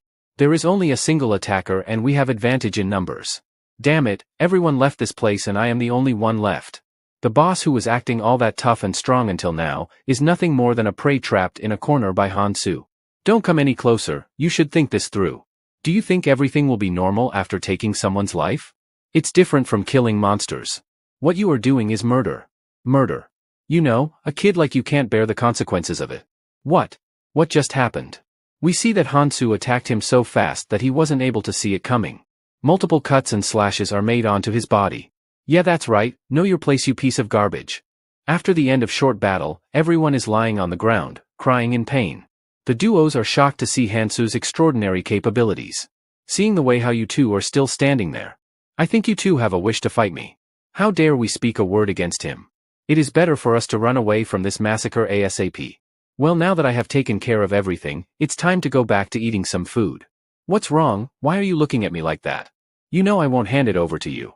Yeah, I know, it's just that. How can you go back to eating so casually after beating so many people to near death? Soon enough the sunshine are seen on the horizon and the moon, which is staring with its open eyes, now closes itself down. Man, I am so full. I almost ate 3 days worth of food in one night. I feel like vomiting up now. I failed the rest of mission because I focused on playing with people's lives too much. But in the end, I was still able to get this thing that I have been looking for. The rich man's food bag. It protects food from moonlight and preserves things in a subspace where one can put anything in it. This is almost equal to 5 weeks worth food. Hansu. Yeah, what now Mihi? Are you okay with this Hansu? You didn't kill those people. Oh I see, you are quite a scary woman Mihi. Now blushing from top to bottom, she replies it's just that I was a little worried about you. Seeing from his looks, I think he is not worried about that at all, even if they get up they can't beat him because he is just going to get stronger. I don't have to worry about others right now. He can use runes by killing other people to grow stronger after all. Seeing her react that way, she has completely adjusted to this place perfectly. The way she sees things are completely normal. If my goal would have been to get stronger, then I would have killed those people and collected their runes. But my current goal is to save as many lives as possible. To minimize the conflicts and join forces, for that most important thing to do will be to lay down rules in this chaotic world. The first requirement would be not to kill any humans for the sake of runes. I could kill people and use the few runes they have. But their contribution against monsters would be better. It's hard to enforce those rules straight away, but when it is established by a powerful figure like me, nobody will oppose them. That's why I can't be seen murdering so many people. Headphone guy is thinking that someone will eventually get those runes of defeated people. He then says that he is going to stop here. Mihi asks him what is he talking about? I don't think I can go with you any longer. But why would you want to leave us, headphone guy? While Mihi is a bit worried, Hansu is absolutely okay with this. I respect individual preferences, you can do as you wish to. After which headphone guy turns and moves away from them. Hey Mihi, why don't you do what you really want to do? Mihi is a bit taken aback by sudden shift in Hansu's behavior. Aren't you scared of me, even after witnessing those murders? Yes, in fact I am a bit scared, but one day I will have to just cross the line. I will have to face the hard reality one day or another. Also you won't let me rejoin later on if I leave now. So I will stick with you as far as I can. She has quite a determination. I am very pleased with her, she has the right attitude for such a place. Alright, let's go down there. At the place of battle, Sung is struggling alone to lift himself up. All of you are useless bastards. He should have just killed you all instead of sparing your lives. Hansu, you made a huge mistake. My minor wounds are already healing, and once I am fully healed, I will kill you. How dare they abandon me, especially how can Mihi do this to me? I will take my sweet time torturing her. Just all of you wait. Huh, who's that? Headphone guy, was he observing me crawl like an insect this whole time? And why is he approaching me now? This could be an opportunity for me. Hey headphone guy, lift me up. Who, me? Yes, who else is here besides you? Come on, you won't leave your old pal behind after what Hansu did to me. Let's join hands. This could be a lifetime opportunity, you can get stronger if you follow me. The defeated boss curses Hansu and Sung makes fun of him on being such a loser. Hey headphone guy, kill that piece of shit first. He then picks up the knife and approaches Sung. Sung is making fun of the boss, saying that they will share runes from killing them. Don't worry headphone guy, I will share half of them with you. Hey why are you coming for me? He then tightens his grip on Sung's cloth. What the hell are you doing? Let me go. This bastard, when did he grow so strong? This is the opportunity I have been waiting for. In fact, I should have done this way before. Doesn't that sound right, Sung? Hey, stop this nonsense. He then stabs Sung in gut. Guys, this is the moment we have all been waiting for, Sung is finally reaping for his sins. Anyway, onto the story, you bastard, how dare you do something like this? You always looked down on me, bullied me all the time. It is only fair to kill you here. All this time, it was fun for you. Using my father to treat me like a trash. After killing Sung, he lets go of him. I can't believe, I just killed a human with these hands. He then lets go of the knife in his hands and drops to the ground with a heavy burden. He almost threw up but manages to control himself. There is no need to be weak over something this little. For Hansu, this is a walk in a park. Whoa, wait my friend, can't we talk this out? If you let me live. No, if we join hands, we both can get stronger. I get it now Hansu, how pathetic I looked in your eyes. I didn't want your protection, I wished I had the courage to fight by your side in danger. I wish I had committed to grow stronger instead of cowering at your strength. That's the reason why I left you. If only I wasn't weak, I would not have lost my pride and dignity. This is why nothing changed in the past. Back in my school days, I was bullied a lot. Everyone looked down on me. But I will change from now on. I will grow stronger just like you Hansu. If I kill these fools and absorb their runes, then I will be able to catch up to you. After which you will see me as a different person, and even acknowledge my strength. At some place, the abnormal crows are roaming freely in the air, and when they spot some delicious humans, they charge at them. Mihi looks at the approaching crows and inhales air through her mouth. After that she lets out a shriek and all three of the crows falls dead. She shifts her gaze and is caught off guard by a crow darting at full speed towards her. But it is cut down in time by no one other than Hansu himself. I ended up needing your help again. Hansu drops some wise words, not depending on someone or doing everything alone are not the same thing. If a skill has a loophole, then it's reasonable to seek help from a teammate. Alright, here is your share. Hansu continues saying, always assess the pros and cons of your skills. It has been already 2 days since I arrived here and today marks the 3rd day. It was a good idea to buy skills from Hansu that increase the speed of boost in magic and stamina. Without them, I would not be able to keep up with Hansu. Still, I am trying my best not to depend on him. While Mihi is a bit unsatisfied, Hansu checks on his stats. I have got 42 on both stamina and sense.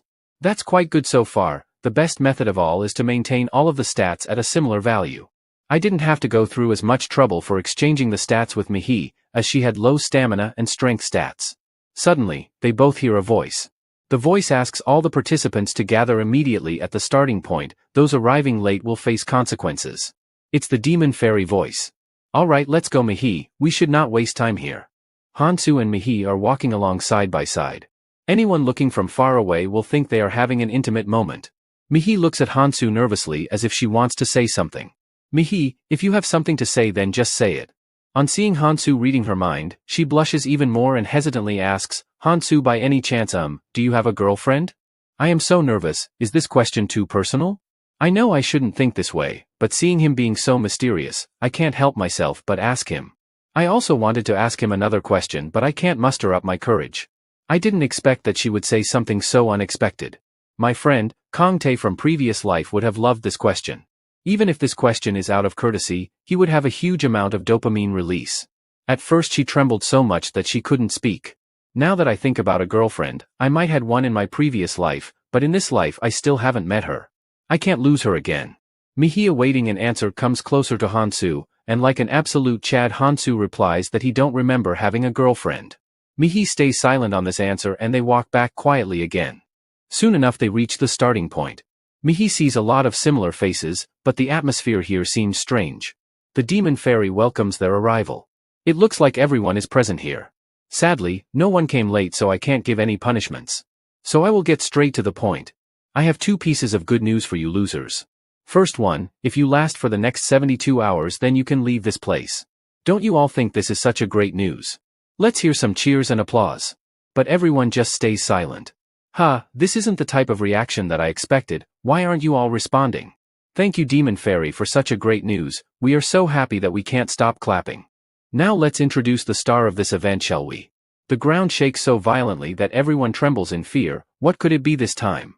Everyone, this palace is the most important venue for this event. It's the magical altar. An altar?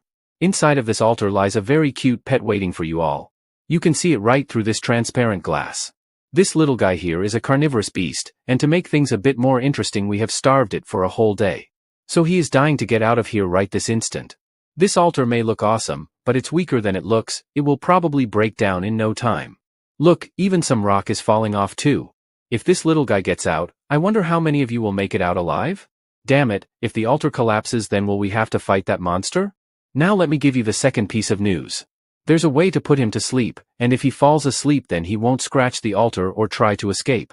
Don't you all want to know what that method is? Does anybody want to make a guess here? If you answer correctly, I will give you a kiss. Ew, gross, we don't need that. What a boring group of actors. Okay, I will tell you now. The method is simple, just 5 in a day. What 5? Asks the curious crowd. Just feed him 5 people a day. Since the challenge is of 72 hours so they will have to feed him a total of 3 times. There are over 60 people remaining right now, and if you do the math then 15 people will have to say goodbye to their lives. The choice is all yours, take it or leave it. For those of you struggling with this decision, let me show you something. He then shows the people a clip of the monster being loose. It killed people brutally even after begging for their lives. No one was able to do anything. One way or another he devoured humans. This is the footage of people from another tutorial zone who decided to fight together. People start gossiping about fighting that monster would be absolute madness. In that case we are only left with one choice. A person raises his hand among the crowd asking how do we pick the people? Why are you asking me that? Isn't it obvious? You can pick them forcefully or draw lots. Handle those petty matters yourself humans. Anything will work as long as they can guarantee their safety. I will give you all an hour to decide. This way, you will be safe for next 24 hours and once that time ends, you will get another hour to pick the sacrifice. I hope you all choose wisely. Oh no, we are dead meat. Everyone start cursing the demon fairy. Hansu, what should we do in this situation? The result has already been decided so there is no point in worrying about it. Cap Guy gives a suggestion of doing things fairly. We should draw lots, right guys? This is the simplest way to complete this challenge with same probability. A person raises his voice asking why should we hear your suggestion? Everyone is a bit shocked as if they saw a celebrity. Even Mihi is a bit amazed. It's the headphone guy. His character took a 360-degree turn and he looks like a completely different person. The cap guy asks headphone guy what did he just say? I think you didn't heard me correctly. I said why should there be a reason to be fair? Then tell me what do we do? You can't speak without having a suitable solution. There is a way idiots like you don't see it. We have got the simplest method here. Saying this he gently places his arm on a side pole and smashes it into pieces with his hand. Everyone is stunned on seeing such a powerful display. Let's start with people who won't be of any help, and throw in 5 people into that hell. All I got was power, and everyone's focusing on what I am saying. I love this feeling. Now's not the time to think so much. 100 people already went missing before us, and to fight those already ahead of us, is tough to do it alone, right? In the future we will have to fight bigger monster, so we gotta join hands now. And among those hands, we don't need someone weak like you. So it's pretty obvious to throw the weak ones in there first. What do you think about my plan, Hansu? I believe you must have noticed that I am not the same loser as before. I want to show you that I am not the same as Sung, by helping you in any way possible. Starting from now on, I will make a fresh start free from my previous slavery. And for that I will need your help as well. I am sure you will make the right decision, Hansu. My suggestion is perfect. It's not a bad method, headphone guy. But let me make a suggestion here, and if you follow my suggestion then we all might make it out alive. You don't necessarily need to sacrifice anyone. What? Could there be a method like that too? I hope Hansu doesn't suggest the idea of fighting that monster together.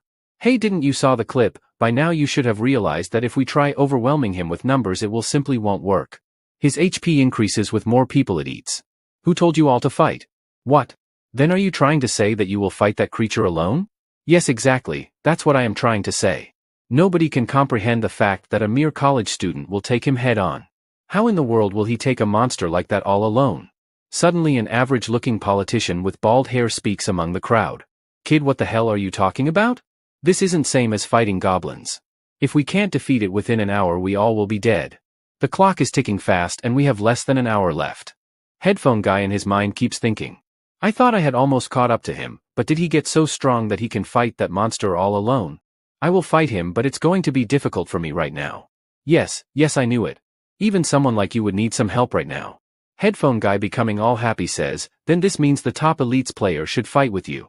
Let's bring that monster down together, Hansu. Geez, you are interrupting me before I can even speak. Are you even listening to me? Okay, so what the hell do you want? I will stay quiet. Then what should we do, Hansu? Mihi thinks that Hansu will probably take me along. No, he will definitely take me in his party. From my calculation, if I rise my strength and stamina by 30 each from the current level then I can fight him one-on-one. So let me make another suggestion. If you all give your rune stats to me then I will take the responsibility to kill that monster. So then tell us, genius, will only those who will be sacrificed give you the 60 runes? If I could get my strength and stamina each to 100, agility and senses to 50 and if I use the maniac cloud smoke, then it's entirely possible. I know these figures from my long combat experience, so I am certainly right.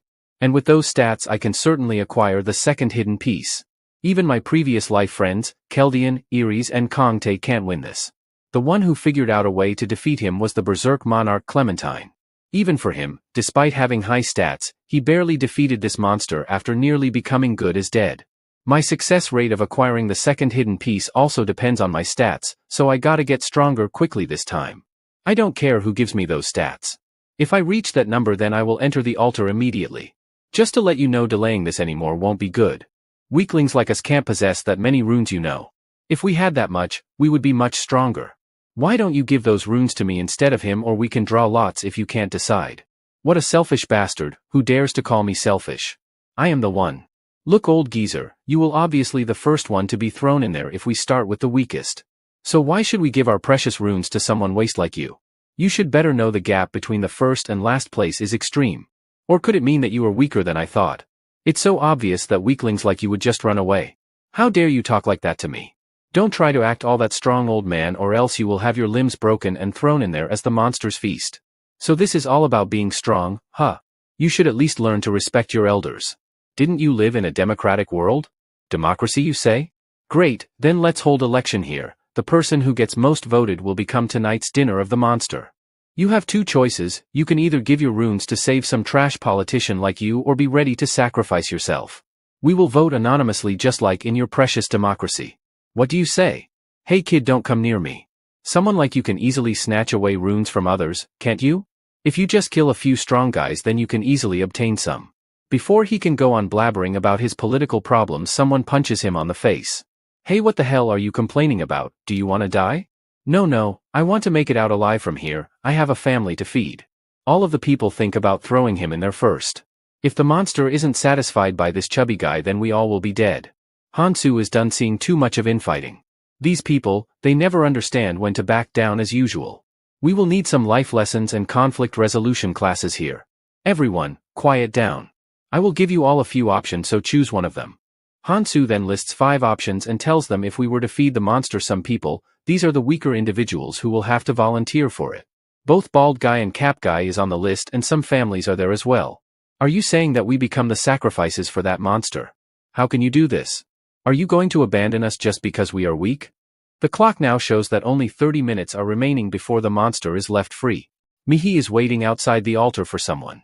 She is a bit nervous about something. Headphone guy comes from back and says that if you are going to behave like this then you should have gone with Hansu inside the altar. He might have let you tag along with him. To this Mihi responds that you still don't know what type of Hansu is. To this headphone guy becomes a bit nervous as he doesn't know everything about Hansu. I would like to go with him too, but I can't just keep following him around, can I? Headphone guy thinks that he is always the one who is left behind in terms of power. Anyway, so what are you going to do now? Will you keep waiting for him? No, that's not it. If I do that, I will just end up getting scolded by Hansu for being weak. Then I would be no different from those people. Back to the moment while Hansu was giving his life lessons to people. What are you people doing while others were running around? I don't give a damn about your shitty problems, but if you all keep acting in this way, then you will have to bear the consequences for your own choice. Others didn't leave you behind because you were weak and pathetic, but your weakness was the reason you could not catch up with them. Are you hoping to get welfare support over here? If you want any chance of surviving, each of you take 2 runes, all 15 of you, and hand it over to me. That's all I can offer. The rest is up to you to pay me back by hunting in the next 72 hours. Tell me if someone runs away without paying back, I will deal with that person personally. I will make up for those who will give me runes. You can give it a shot if you have the guts to do it. Now to the present moment, Mihi says to the headphone guy that Hansu is the type of person who always keeps his promises, so he will definitely solve it all by himself. Which means I need to start moving quickly too, so I can catch up to him. Mihi, why don't you tag along with our group? Others would be happy to have a charming woman like you. Thank you for your offer, headphone guy, but I am not willing to join you yet. I have some things to do. Saying this, she began leaving. That was a bit awkward. Maybe I should not have asked her for joining our group. She has gotten stronger than the last time we met. I also have to show true strength here. This much power is still not enough. I need more power to prove my worth. Suddenly a voice calls out to him. Hey you, we need to talk to you. Who are you guys and what do you want from me? Now, there is no need to be so tense. I apologize for my friend's rude behavior. He is a bit of shy guy. So please be a bit understanding. He then introduces his name, about which we don't care a single bit. I will just call him Mr. Nice Guy.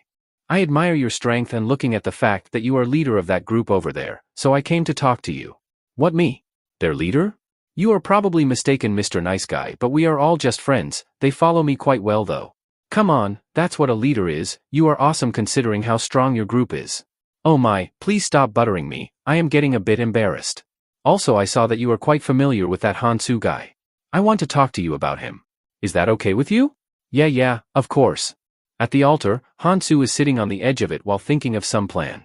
Goblin poison won't work on this monster. So I will have to use paralyzing poison instead. After that, he summons some flying cat beads. These beads recover a small amount of stamina during the boost. It's quite useful for something obtained while hunting. I will have to use some of these in advance. The overall balance in my stats is a bit off, but I have no other choice. Winning against this monster will prove to be very hard. For that I am going to use a lot of maniac cloud smoke. He then takes out a cigarette and puts it in his mouth. I haven't had this feeling in a long time. I have a good reason to smoke, so I believe my previous life friend will forgive me this time. Finally, let's get the show rolling. Hansu then lands into the monster's chamber. In this world there are also different grades of runes that one can obtain. When a person rune stats surpasses 100, the color overlap with each other and they form a completely different rune than before. They start from colorless to red, red to orange, and then from orange to yellow. The numbers begin changing starting from the colorless rune. Even though the stat difference in normal runes and colorless runes is very small, but higher the level gets, the gap between the two becomes pretty significant. As for this monster, he is not even a monster that would come out in the first tutorial round, so a colorless rune should do the work here. It would have been enough to cook the troll essence to enhance my stats, but right now I don't have time to do all of that. But there is one thing's for sure. There was only one person who succeeded at defeating this monster in tutorial area until now. This time that person is going to be me. The more difficult and impossible the task looks, the more amazing rewards will be at the end. Alright then, let's begin the hunt. On the top of altar, a few people comes in through a portal. All of them come in quietly like a thief trying to rob a house. What are you doing? Come in quickly. Headphone guy pops his head out of the portal. Aren't you glad you didn't bring your friends along? Yeah, they won't be much useful here anyway. Alright then, now let's move quickly and help Hansu, shall we? Monstrous creatures like the carnivorous beast are born with race skills. The carnivorous beast utilizes 2 specific race skills. The monster attacks Hansu, which he was able to dodge in time. Now he is going to use his skills. Here it comes, his first skill, that is fear. The fear skill makes a huge psychological impact on Hansu's mind. He stands immobilized on the ground while the monster pounces onto him. Its menacing claws comes dangerously close to Hansu. But he was just able to come out of the illusion and escape the attack. He then jumps backward to make some distance between himself and the monster. This monster paralyzes its prey with fear and replenishes its stamina by consuming it. The pattern stays the same. I am just glad he hasn't grown much yet. If it would have grown up that he could recover his stamina after using fear skill on its prey. It could also use the skill blood-sucking swamp. This sucks out the blood of organism. The monster throws another punch at Hansu and he dodges it again. I can't compete against it. This needle's just going to make a small hole for a wound.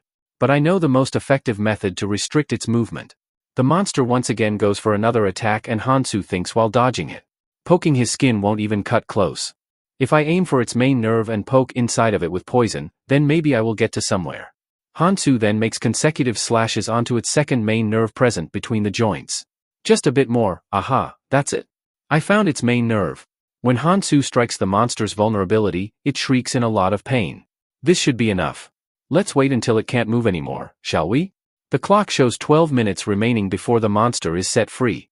Down at the altar, Hansu is fighting the monster to the best of his capabilities. He is constantly changing between attacking, defending, and evading the monster. He is now looking a bit more tired than before from the constant ongoing battle. The monster looks at Hansu with same eyes again and uses his skill Fear. This monster is using his unique skill again. The monster raises his hand to crush Hansu. Fear skill affects each person differently based on their current mental power. Earlier I chose Magic Resistance Rune and it is helping me out a lot here. But compared to the monsters that I will have to fight in the future, this one is a joke. With style, Hansu spits out his cigarette. I am very confident in myself that I can beat this monster. To survive with traits different from others, I mastered my senses with combat experience and knowledge for several years. When my previous life friend Kongtae said combat is all about prediction, I laughed over it. But now I finally realize it. I can see through the monster's attack, where it's moving and what it's targeting. But it's still not a piece of cake. Had I not boosted my strength and stamina, I wouldn't have been able to attack or dodge as I am able to right now. Fighting this monster inside this altar was the right answer. If I think of the number of cloud snacks and time left, this is quite doable. Mr. Nice Guy comes to see the fight. On witnessing Hansu's capabilities up close, he is quite amazed. I still can't believe that he is fighting that monster all alone. He is even smoking a few cigarettes in between. He must be quite confident that he could handle the situation. Honestly, I believe he didn't need runes from us in the first place. I think he purposefully extorted them from us. Headphone guy just listened to their gossips. We just gotta do what we are supposed to do, right? Let's go down there quickly then. Suddenly headphone guy shouts out Hansu's name. Hey Hansu, we are here to help you. This catches Hansu a bit off guard and he looks back at him. Just wait a little bit, we are coming down there. Mr. Nice Guy is frightened to see his plan of killing Hansu go to waste. Hey, what are you doing? I told you to go down quietly. What if we get caught? I am just helping here. Hansu should know that we are here as well. If you shout out like that, the monster will know where we are as well. Oh yes, you are right about that, I didn't think about it. Don't worry, things like that happen, just be careful next time. Damn it, that idiot spoiled my plan. I am really sorry about disturbing you in middle of your fight, Hansu. Why the hell are these guys down here? I think we may face a setback because of that idiot, but it's nothing to worry about. Once they lower their guard after dealing with the carnivorous beast, we can get rid of them both. Those two then won't have the time to pay any attention to us, and above all, I am sure now that I have seen him fight. That guy is dangerous, he is not a human like the rest of us. He is a tiger who's full. He is like a monster who is only still because he is full for now. It's not simply about him being strong, I just can't forget the scene from that day. He fought all those people alone and he didn't even hesitate a slightest bit to shred them into pieces. In fact, he seemed to be enjoying it. I can't have a dangerous guy like him running wild. Once I get rid of him, I will be the one who is going to be the strongest here. And that woman Mihi will be under my control, her charms might prove useful later on. Hey, go down and check out what's happening there. At this rate, we won't have anything to worry about. The carnivorous beast's movements are already getting dull. Headphone guy looks down at Hansu and after that he gives a quick smile. He is possibly cooking up some plan in his mind. It feels like that idiot has gotten quiet for some reason. Suddenly all of them are shocked on hearing strange noise. The platform on which they are standing shakes violently. Careful, it's going to collapse. Soon enough the platform begins breaking down and piles of debris start falling. Oh no, this is not good, what on earth is happening here? How did the stairs collapse so suddenly? After a moment all of them falls down into the monster's chamber. This is bad, we got caught up in the rubble and landed into the monster's den. The monster then looks at its prey with saliva drooling all over his mouth. He immediately uses his fear skill on them. The pressure down here is completely different from above. Mr. Nice Guy's team is now against the monster. It's fine, we might not be able to do a surprise attack, but we have Hansu here, so everything will be fine. But the only problem is that I can't see him anywhere here. Hey, what are you doing over there, Hansu? Shouldn't you be helping us take down this monster? You can take it down in no time with our help. Don't tell me you are giving up when the monster is very close to being dead. I was going to beat that monster, but now it's all ruined because of you. Now that monster will recover all its stamina by devouring you guys.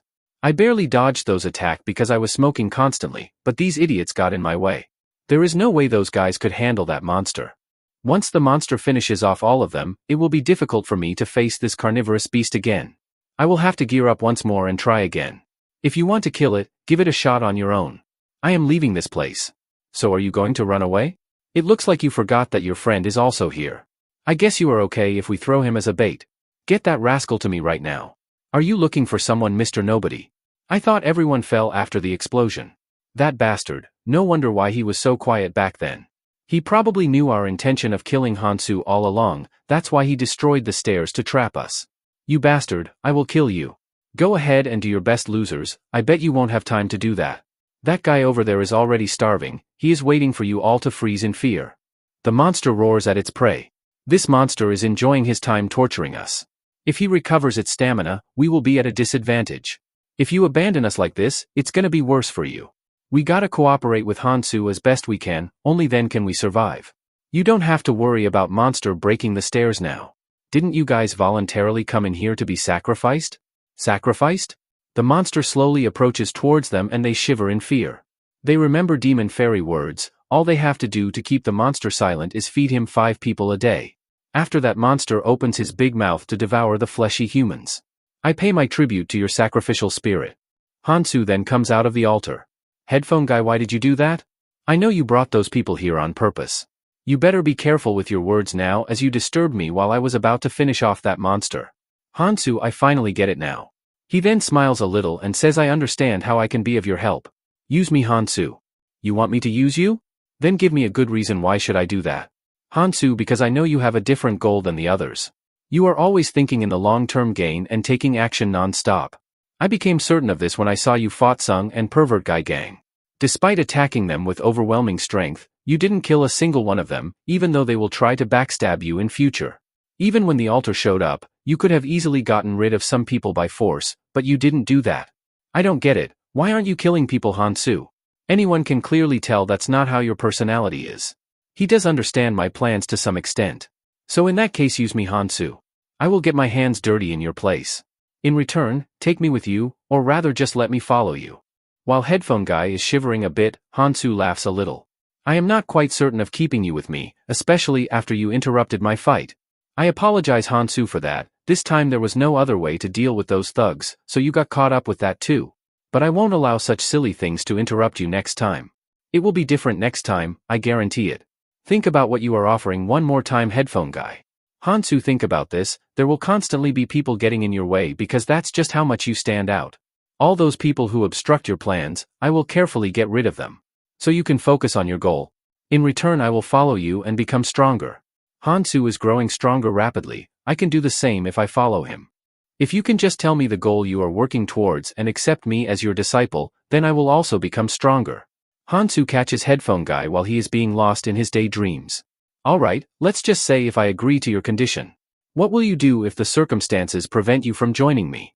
For example, what if you are forced to fall back on my words, then what will you do? In that case, I will get stronger and come find you. Then you can take me as your ally once again when that happens.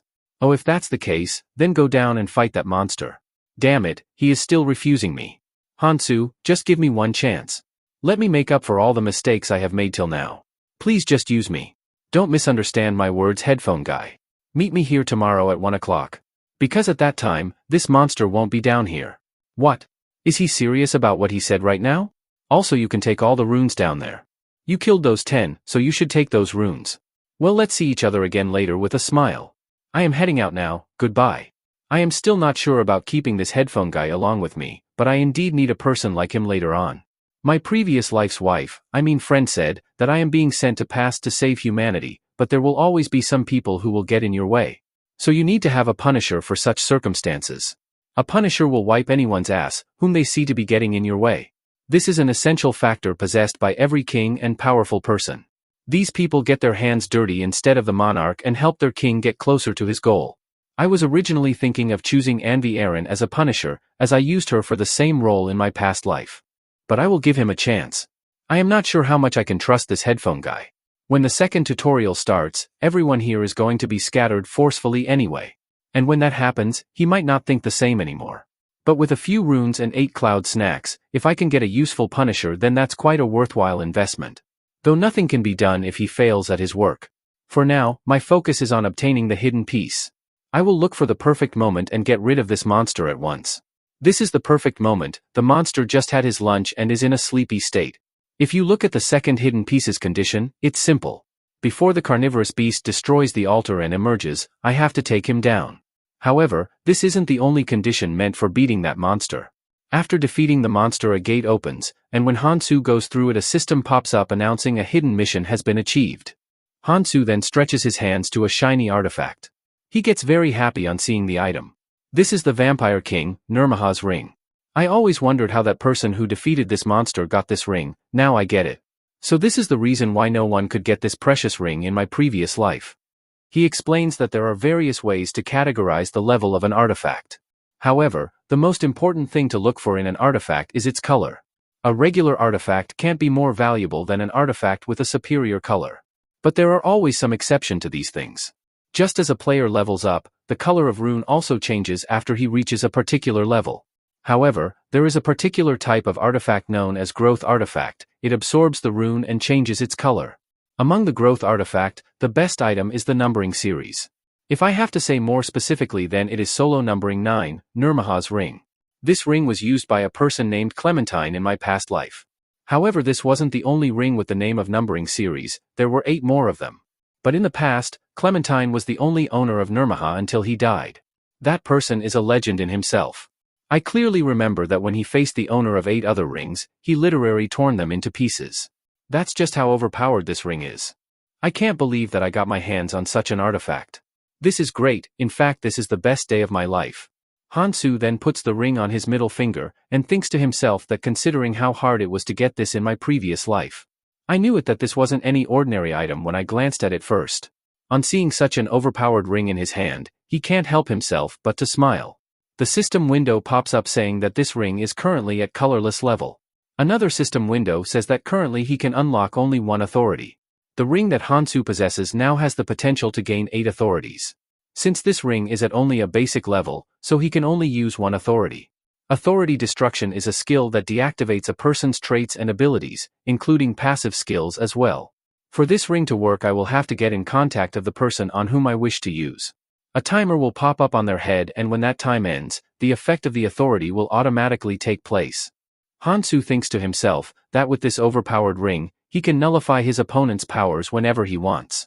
This will be very beneficial in the future. To make full use of this, I need to have at least one of my stats to match with the colorless rune. For now, my goal will be to collect as many runes as possible to reach the required number of stats. I could balance my rest of stats later on. After defeating the monster within the altar, Hansu steps out of a portal. He walks straight forward to see the people who were awaiting him. As soon as he reaches out, Mihi is the first one to greet Hansu. Hansu, I heard from Headphone Guy that you were successful in killing that carnivorous beast. Behind Hansu, Mihi and others see something that makes them panic and confused. Both Mihi and Headphone Guy stand with their mouth wide open. The thing they were looking at was the altar, and it showed the time has finished. Once the timer hits 0, it immediately vanished from that spot, as if it never existed in the first place. Mihi, didn't I tell you earlier? That if you all give me runes, I would take responsibility of taking that monster down. Listening to these words, Mihi blushes a bit. She then turns back to hide her embarrassed face. Headphone Guy thinks that Hansu is completely out of his league. He succeeded in defeating that monster all by himself. In the end, my intuition wasn't wrong about trusting him. Hansu then gives advice to people saying that, since there is some time until the next tutorial starts, so all of you better go and hunt now. Suddenly, Mihi's expression changes and she is a bit more serious now. She calls out to Hansu and says that they will go separate ways from now on. I believe that I am not really qualified to be next to you, and when I am by your side, I end up relying on you some way or another. So that's why I have come up with this decision. Also, headphone guy offered me to come with his group. I know a lot of people there, so it is going to be alright for me. To this, headphone guy replies that she is always welcome to join his group, and everyone will like it if you were to join it. These people are worried for your safety, Mihi, so having you together with us will help them calm down their anxiety. Hansu thinks that this is kind of a shame that we are parting ways after a long time, but this is the best thing for her to do. We will part ways when the tutorial starts anyway, so she is thinking of her own position in her own way. Hansu replies that her decision is good and he will be leaving now. Saying this, he starts leaving the area. On his sudden leave, Mihi stops him to say something. With a determination, she says that the next time they will meet, she won't simply give up. Let's see each other again, Hansu. Hansu is quite pleased with her determination of growing stronger. While departing, he says that, sure, they will meet again soon. Also, headphone guy, I have something to tell you. Earlier, you asked me to use you, right?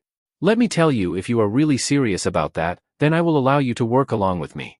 The choice is up to you if you want to take this opportunity or not. Hearing the fact that Hansu has finally accepted his proposal, he becomes cheerful and happy. Now fast forward to a week later, Demon Fairy makes an entrance in front of people. Well, losers, did you all miss me? All the people are worried now, as every time this Demon Fairy has made an appearance, only bad things have happened. Hansu stands in front of the crowd with zero expressions on his face. Demon Fairy clears his throat and announces that the second tutorial will begin now. Looking at you losers closely, there are a lot more of you left than I expected. But well, who cares about all of this stuff? I anticipated this much after all. The Demon Fairy looks at Hansu, as he could be the only one here capable of defeating that monster. Alright then, let's change the stage first. He snaps his finger, and just like in Avengers Infinity War, the half of the players get wiped out. Just kidding, a mysterious light starts glowing up on the ground. Both headphone guy and Mihi are confused and fear-stricken. How could there be light beneath us? Some family members are having a hard time, knowing that they will be separated soon and they don't know if they would be able to see each other. But all of these emotion doesn't apply to our cold MC. He is just as determined as before to achieve his goals. Hansu is then teleported to another room with concrete floor below. More players get teleported to the room, and they question why they are brought here. A girl starts crying to see strange surrounding and strange people. Demon Fairy voice says that, before entering the second tutorial, we will have to adjust the head count. People think about what type of head count is the Demon Fairy talking about? From this point onwards, make it so that there are not more than 7 people in one room. We will continue the second round after you do that. All the people gather together towards the center of the room to come up with some plan. This glasses guy is a bit stressed, as there are 8 people in this room. Demon Fairy says that every room have a different situation, but it is only fair if you all start with the same number of people. So you can discuss with each other on whom you want to kill. I don't mind if you reduce the people even more. This average guy thinks that, for a week everything was going way too smoothly. I knew it that something terrible was about to happen, but I didn't knew that it will be this bad. What do we do now? Also, that person has a very strange needle-like weapon. If I remember correctly, his name is Hansu. He defeated the monster within the altar last week, so considering that fact he must be the strongest here. I haven't seen how skilled he is personally, but it will be better for me to keep distance from him for now. Who knows that if he will kill a person all of a sudden. A woman, while trying to flex her non-existent beauty, says that the people who will be left behind after this purification will work together. So someone has to leave this room, right? By leaving this room I mean saying goodbye to their life. So how about all of us introduce ourselves and try to make an appeal to each other? Show others that how valuable you are as a person. A person steps up and says that if that's how we are going to decide, then I will be the first one to introduce myself. He flexes his dagger in front of others and says that I am Mr. Nobody. You probably wouldn't have seen something like this in your lifetime. I don't think any one of your skills could defeat me. People get worried about their safety on seeing how powerful he is. They think that if they let him roam freely, then he will kill people mercilessly. Hansu takes a closer look at his skills and identifies it to be Chi Art. It's a special type of rune skill that uses magic to boost all stats. One could also strengthen a weapon by enveloping it in magic. Chi Art is definitely a unique and good skill to have, but revealing his secret won't do him good here. In fact, he has made himself a target among others. Plus his attitude makes him much worse than before. At least it's better than having nothing. Glasses guy speaks up that if we take the importance of the skill into consideration, then I have the upper hand. I am Kongmin and I have a healing skill. Then the average guy introduces himself. I am Hanchiel, and I have a combat skill. Now the people other than Hansu who are left to introduce themselves are weak. Family man speaks up saying, are you saying that someone must be killed? We are like a family, so please make us an exception. All of them are left in some deep thoughts as this is a very tricky situation to deal with. A person from the group says that young lady, I don't think you have introduced yourself. You brought up this idea first, so you should also tell us about yourself. Putting on a fake charming face, she says that her name is Jimin. And as for my ability, I will show you right now. Saying this she slowly approaches to that person. Hey, why are you getting close to me? You woman, you are going to regret coming at me recklessly. She gives a devil smile, and the person tries to thrust his knife onto her. She then slashes her knife through him, and he cries in a lot of pain. Seeing a murder in such a short time and that too without any discussion, people are left fear-stricken and grossed by it. The family member are terrified too, and the mother shields her daughter from seeing such horrific scenes. After finishing off that person, she thinks that she is the luckiest woman in the world. She didn't know if this crystal that she is holding in her hands will drop or not. I will take his skill, it looks very useful. She then smiles happily as if nothing happened, and even goes on to sharing the runes with others. Average guy and glasses guy thinks that she killed him without any hesitation, she is a total psychopath. So it will be better to be careful around her. Bored with all of this, Hansu sighs a little bit and thinks that, just as I expected, this guy had it coming. But thanks to him things are much easier now, and there is no need to waste time on making decision on killing people. The people who died in the real world are also reincarnated here, so that makes a significant difference in the number of people here. All of this is progressing very interestingly, just like this manhwa. The demon fairy comes out of his space portal and congratulates them on reaching 7 people before anyone else. Great, now I will explain you about the second round. Instead of explaining here, I will take you to that place. This place here is called the Ascension Path. Your task here is simple. You must continually climb for 3 months, and reach the dormant volcano in the center of the second floor. This is going to be your very first target to achieve. Once you pass this level, you will pass the tutorial, and after that the world of adventure will fully open up to you. All the best, I hope you struggle and suffer much. The demon fairy leaves soon after, and they start crossing a bridge, with Hansu being ahead of everyone.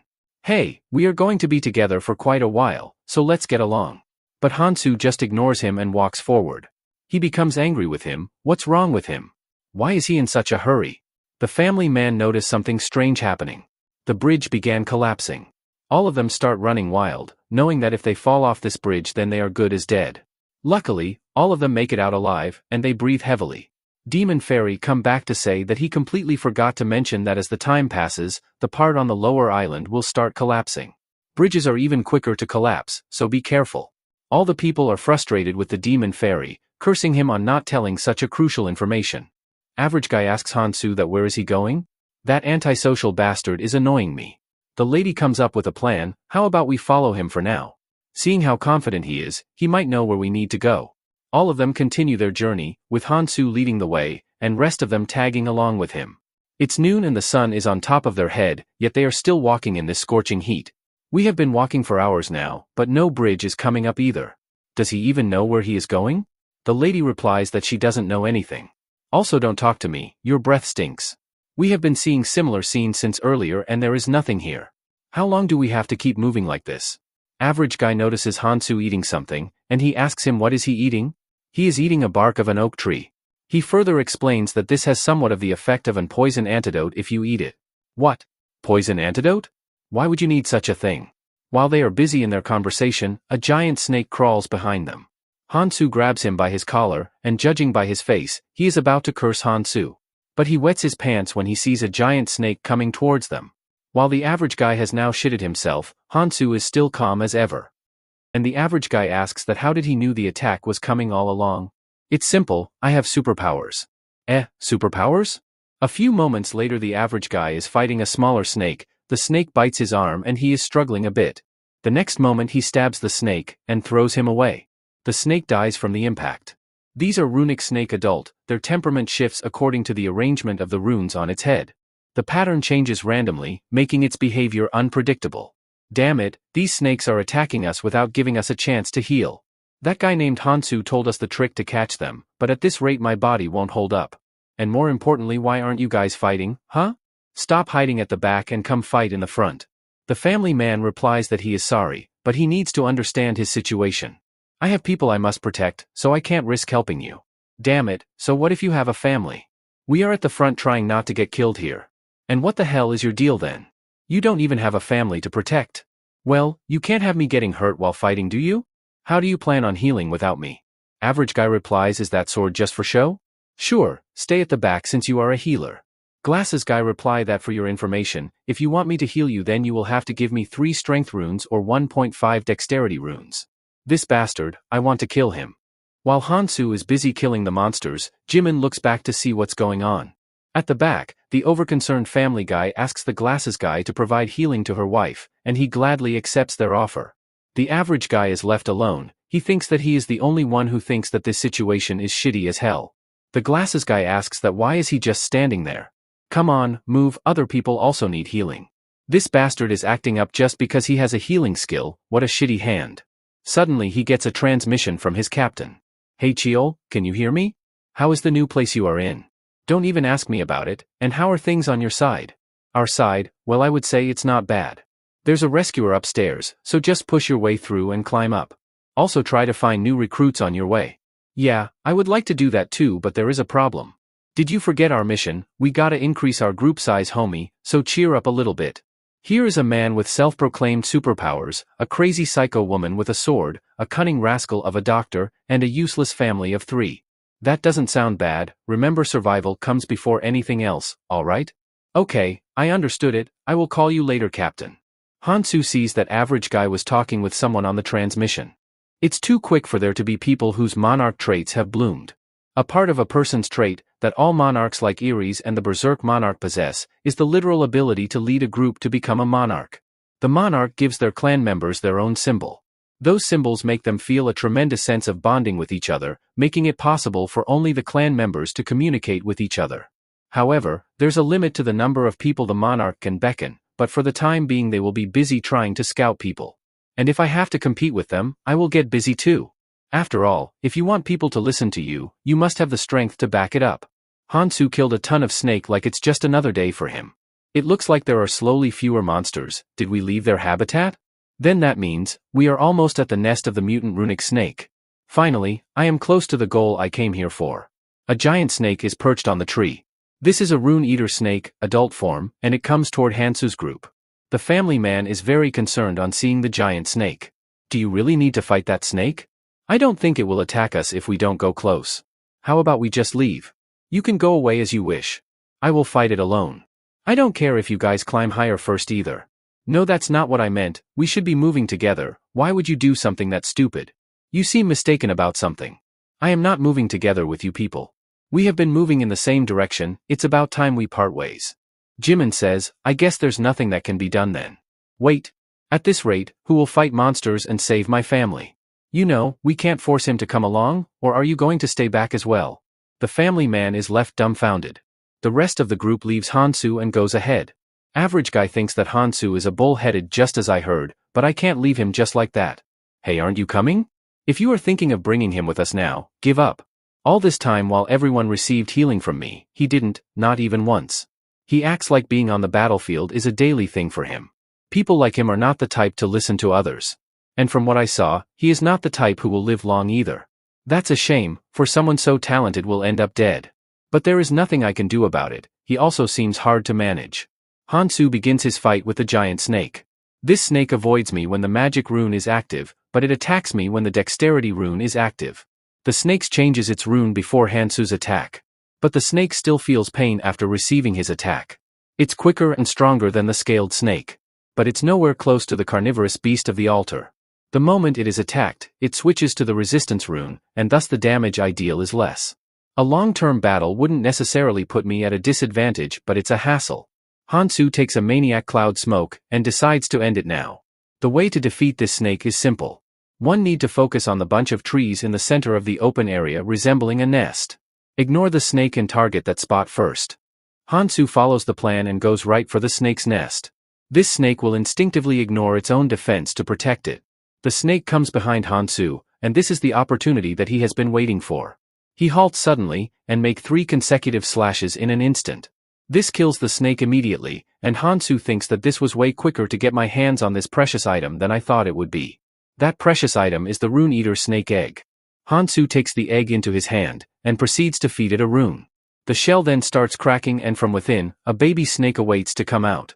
A cute baby snake comes out from it. This is incredibly small compared to its adult form, but this little one has a very unique trait. It eats runes and spits them out immediately. Hansu gives the snake 3 runes to eat, and the baby looks happily at its dinner. This snake eats any 3 runes and spits out 2 runes that the owner desires. The snake then spits out runes onto Hansu's hand. Giving 3 to get 2 back might seem like a loss to others. One can get all the runes they want, but getting the right runes for myself is more important to me. Hansu is quite pleased with the snake's work and he pets him. For now, I need to focus on increasing magical and physical resistance. You can rest now, little buddy. With this I have achieved my goal. How about I start moving now? Somewhere in the jungle the family has lost the way, and the daughter asks her daddy if he knows the way out. Keep it down, my child, I am thinking. The island map we got when we left the room doesn't show such detailed structures. We can't just move thoughtlessly when we don't know what's out there. Where can we go to be safe? This all happened because the rest of them abandoned us. The wife informs her husband that there is something over there, in the bushes. Could it be a monster, or another traveler? Stay behind me. Turns out, it's just Hansu emerging out like a soldier after completing a job. Kong Hansu, you are back. What are you 3 doing here? Family man makes a joke asking if he ran away from the monster midway. To this Hansu replies that he simply caught it.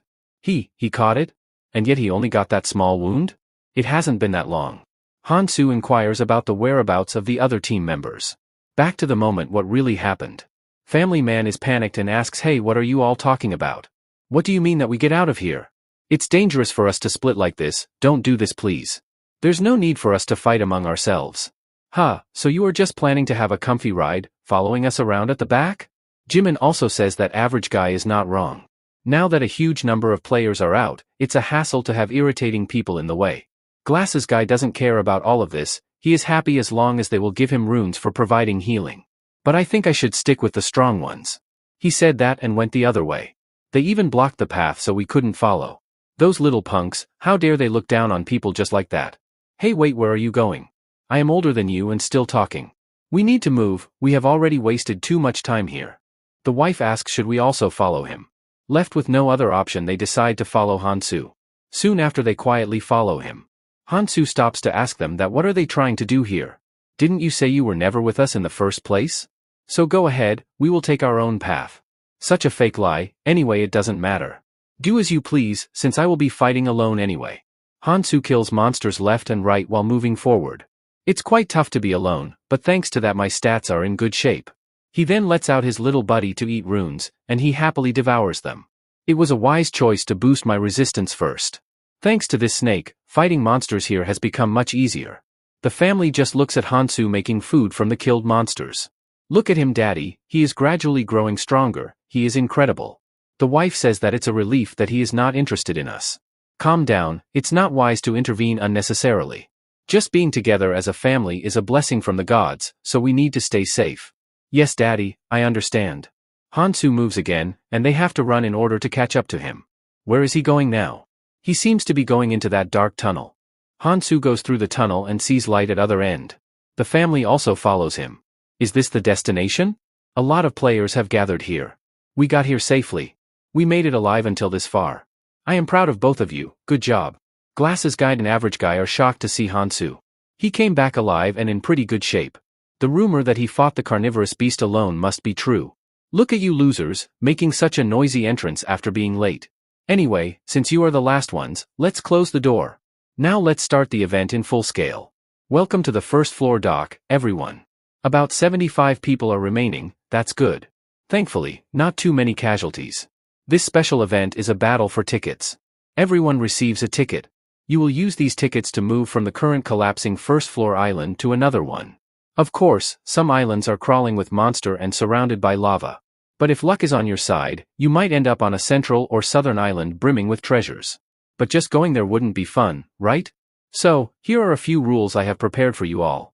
First, only 3 people can board each boat, and you will need at least 3 tickets to do so. However, if 3 people use 3 tickets, they will be randomly scattered across different islands. It could be on the outskirts or at the center. If 2 people use 3 tickets, they can go together but can choose their destination. However, if one uses all 3 of his tickets, then they can go wherever they want. Hansu is just calm as ever. The island are collapsing from the outskirts, and the difficulty of each island varies greatly, so the more advantageous your position, the better, right? You can see maps for more details. There are about 30 minutes left until the first floor island collapses. There are a total of 25 boats placed around the crater. So shall we get started? You already know the drill, right? Survive by any means necessary, because it's more fun that way. Hansu already knows what will happen soon. People will be fighting like absolute wild beast for the tickets.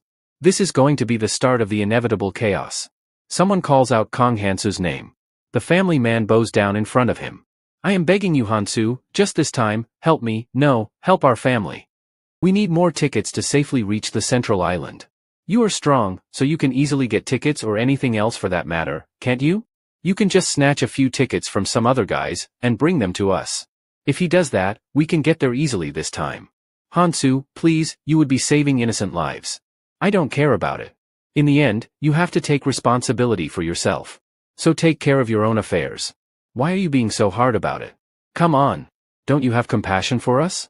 The average guy asks him to shut up. Tired from hearing his blabbering, he kicks him in his chest. He is talking so much that it's getting annoying. Are you just going to keep listening to this? All you have to do is snatch the tickets and end this. Kong Hansu, let me make a proposal. Come with me, no, come with us. I will even provide tickets if you need them. Honestly, even though they are my teammates, I don't like a single one of them. You feel the same way, right? You are as strong as the rumors say, so why not join the people who match your level? He shows him a symbol on his hand. This is a power my comrade awakened, and it's different from a skill. If the leader approves, you can get it too. I have already spoken to him about you. He will allow it. And it's not just about having the same mark. Before he could say anything further, Hansu refuses his proposal. Yeah, I knew you would accept my offer. After having a moment of realization he says, wait a minute, what did you just say? Listen to me, Hansu, we are different from those nobodies. Maybe you don't understand how valuable a clan is yet. Hansu already knows about it. I know very well about clans and monarchs. I can't forget the bond one had back then. But this time if I go under a monarch, it would distract me from my goals. So you are not even going to listen, huh? Damn it, I guess I have no other choice left. Here, take this. He throws a ticket in front of Hansu. I stole it from that pathetic guy. The family man is crying over his lost ticket. It's a shame that you refused, but I can't just be carefree either. I am going to meet with the others on the central island, so consider this as a present for the future. I am sure we will meet again. I will ask you then. This average guy is pulling a useless stunt. Anyway, that's not important right now. People see a free ticket lying on the ground near Hansu. They ask him, are you not going to take it? After getting no answer from Hansu, everyone charges toward the wild ticket. A person grabs the ticket and proclaims it to be his property. Hey, that's my ticket, give it back. No, I am not giving it back. Do you have a death wish? Hansu sees this from afar. A person grabs the family man and is about to kill him, but her daughter holds back the person's hand. What? You are a family, huh? Well, then let me give you a wholesome death altogether. The person kills their daughter, and her parents weren't able to do anything about it. They paired the family with us from the start to make us witness this spectacle. After all, it's obvious what they want. No matter how much everyone struggles on the stage that is set, here everyone's death is orchestrated. Jimin calls out to Hansu, and she asks him why did he rejected the average guy's offer? I have my personal reason, and what do you want? I want to make a proposal too. She shows him her hand, the symbol indicates that she is a clan member. She invites Hansu to join her clan. Hansu gives a no. Well, I expected that. But before I leave, I have one question. You are not still here out of some clumsy sense of sympathy, are you? I believe you are not that pitiful. Hansu gives a cold expression to her. Huh, sympathy you say. People ask Hansu to take them with him. You know me, Hansu, right? Please just this once, help me. Hey, you can save us. These are all the people I should have saved. But in the tutorial area, where the fairy's power is strong, I couldn't save everyone. That's why I must do what I have to. Because if I fail here, everything becomes pointless. Hansu takes out his weapon, and apologizes to people in advance, for what he is about to do. The fate of those who couldn't move to the next island, I know it very well. People will be sent down in the sea of the poison. Everyone begged not to be killed, but they suffered a lot in that pool of poison. The fairy seemed to enjoy watching these lowly humans melt, and all I could do was watch. You can resent me all you want. Rather than suffering while being burned alive from the poison, I will give these people a painless death. I am being merciful in my own way. After killing a lot of people, Hansu boards the boat. He feeds his little buddy some runes, and the demon fairy says to Hansu, "You are truly amazing. I didn't expect you to come out like that. Though it's a pity that it ended way too easily. This performance was expected from a rising star. Don't worry about this matter, we don't ever go around babbling in front of others. Well then, I will be waiting for you ahead. I am not going to regret the decision of killing people earlier. I didn't come back to save everyone, but to win. I can't waver here. I am going to keep moving forward." While flying in the boat, Hansu thinks that his next target is going to be the central island. The demon fairy congratulates people on making it this far. 1,921 travelers have survived the previous hell. So, I welcome them to the land of opportunity, the central island. There are exactly 3 important things on the central island. First one is defending the castle that houses the crystal. Second, getting stronger through the underground dungeon unique to this region. And the last one is to fend off the incoming waves of the monsters. As soon as the people came here, they had to deal with the waves of monsters from the first day. The skeletons are climbing the walls, and the people are short on the tower. The skeletons begin climbing the tower, and they start attacking them. If we can hold out here, we will get through the day, everybody hang in there. The people are getting slayed left and right. A person begs that he can't do this. How can someone expect me to do this for a month? Somebody save me. People kept shouting to maintain the defense line, but they kept dying at the hands of the skeletons. A person of higher authority slams the table and says that we need to establish some rules. Our defense was nearly breached in just one day. We have already suffered serious damage. How long are you just going to watch? If we leave it like this, not only will we fail to protect the crystal, but all of us will be massacred by the monsters. This person is the head of MK clan. Should we wait to discuss this until the other monarchs arrive? This woman is the head of the Wajong clan. The powerful ones are already here, so it shouldn't matter. This woman is the head of Noah clan. So, what do you suggest we do? This person is the head of the Smog clan. The biggest problem here is the lack of defense forces. So let's bring in people who are not affiliated with a clan, even if it's by force. But we have no means to control these unaffiliated travelers, do we? Then we will deal with them by force. I don't think words will work with such lawless people anyway. An attack is coming in 3 hours, and we can't guarantee that we will be able to hold out this time. Are we just going to let it happen? What if our clan alliance were to recruit and combine forces with them? Can you guarantee that we will be able to do that, and things will turn out smoothly? But the rising number of people leaving for the underground dungeon is a serious matter. Because their numbers have grown so much, their numbers are now comparable to the clan alliance members. Those people formed a ridiculous group called the Basement Alliance. From the point they started actively taking action, they were already beyond our control. My question was, can the clan alliance, which is focused solely on defense, handle them? Then how about sending the clans at the forefront to the dungeon first? Hey, have you gone nuts? How do we defend the castle then? If that's the plan anyway, the minor clan should go first to reduce losses. These people are just discussing their desires, what a mess. Damn it, if only the original 1900 had just focused on defense, then we could have defended easily. Initially, everyone participated in defense because survival depended on it. However, as some returned from the dungeon with powerful artifacts, and grew stronger, everyone started leaving one by one. How are we going to defend the crystal over the next month? Suddenly Jimin bursts into the meeting room. I am not in mood to hear anything. Come on, I am not here to prank you this time. I have brought an important news. I received a report that someone is just going crazy fighting the Basement Alliance. What? They hear loud noises outside about someone asking for help. Hey, calm down. I never said I am not going. I was planning to hunt for 2 more days, then switch back. I will join once I am stronger, let's talk this out. Hansu throws his weapon onto the person's left shoulder. You are dismissed, from tomorrow onward, everyone will fight above. You loafed around today, so you will earn your keep tomorrow. Hey, don't come near me. I can definitely feel that his rune stats are lower than mine, so why can't I win against him? Hansu, while having cloud smoke in his mouth, says that he needs his weapon. Glasses guy notices Hansu, and a person says that who is he to boss around. He takes out his knife to kill him. Hansu notices that the knife has a skill that enhances its cutting power.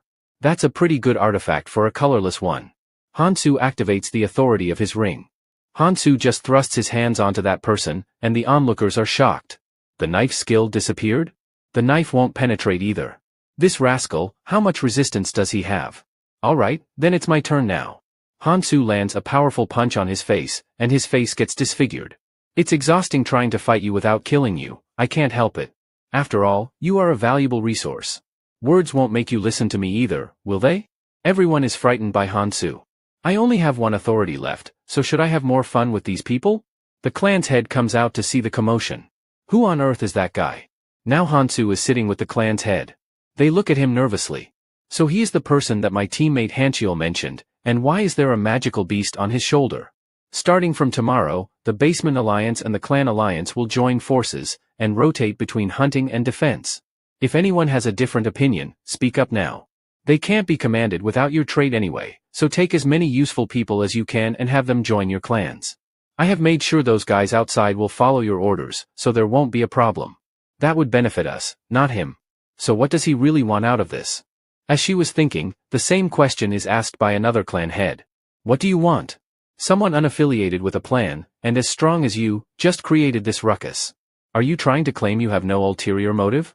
As long as the basic rules and system are set, I have no intention of interfering. We never know, you might suddenly change your mind and want to get rid of the clan alliance.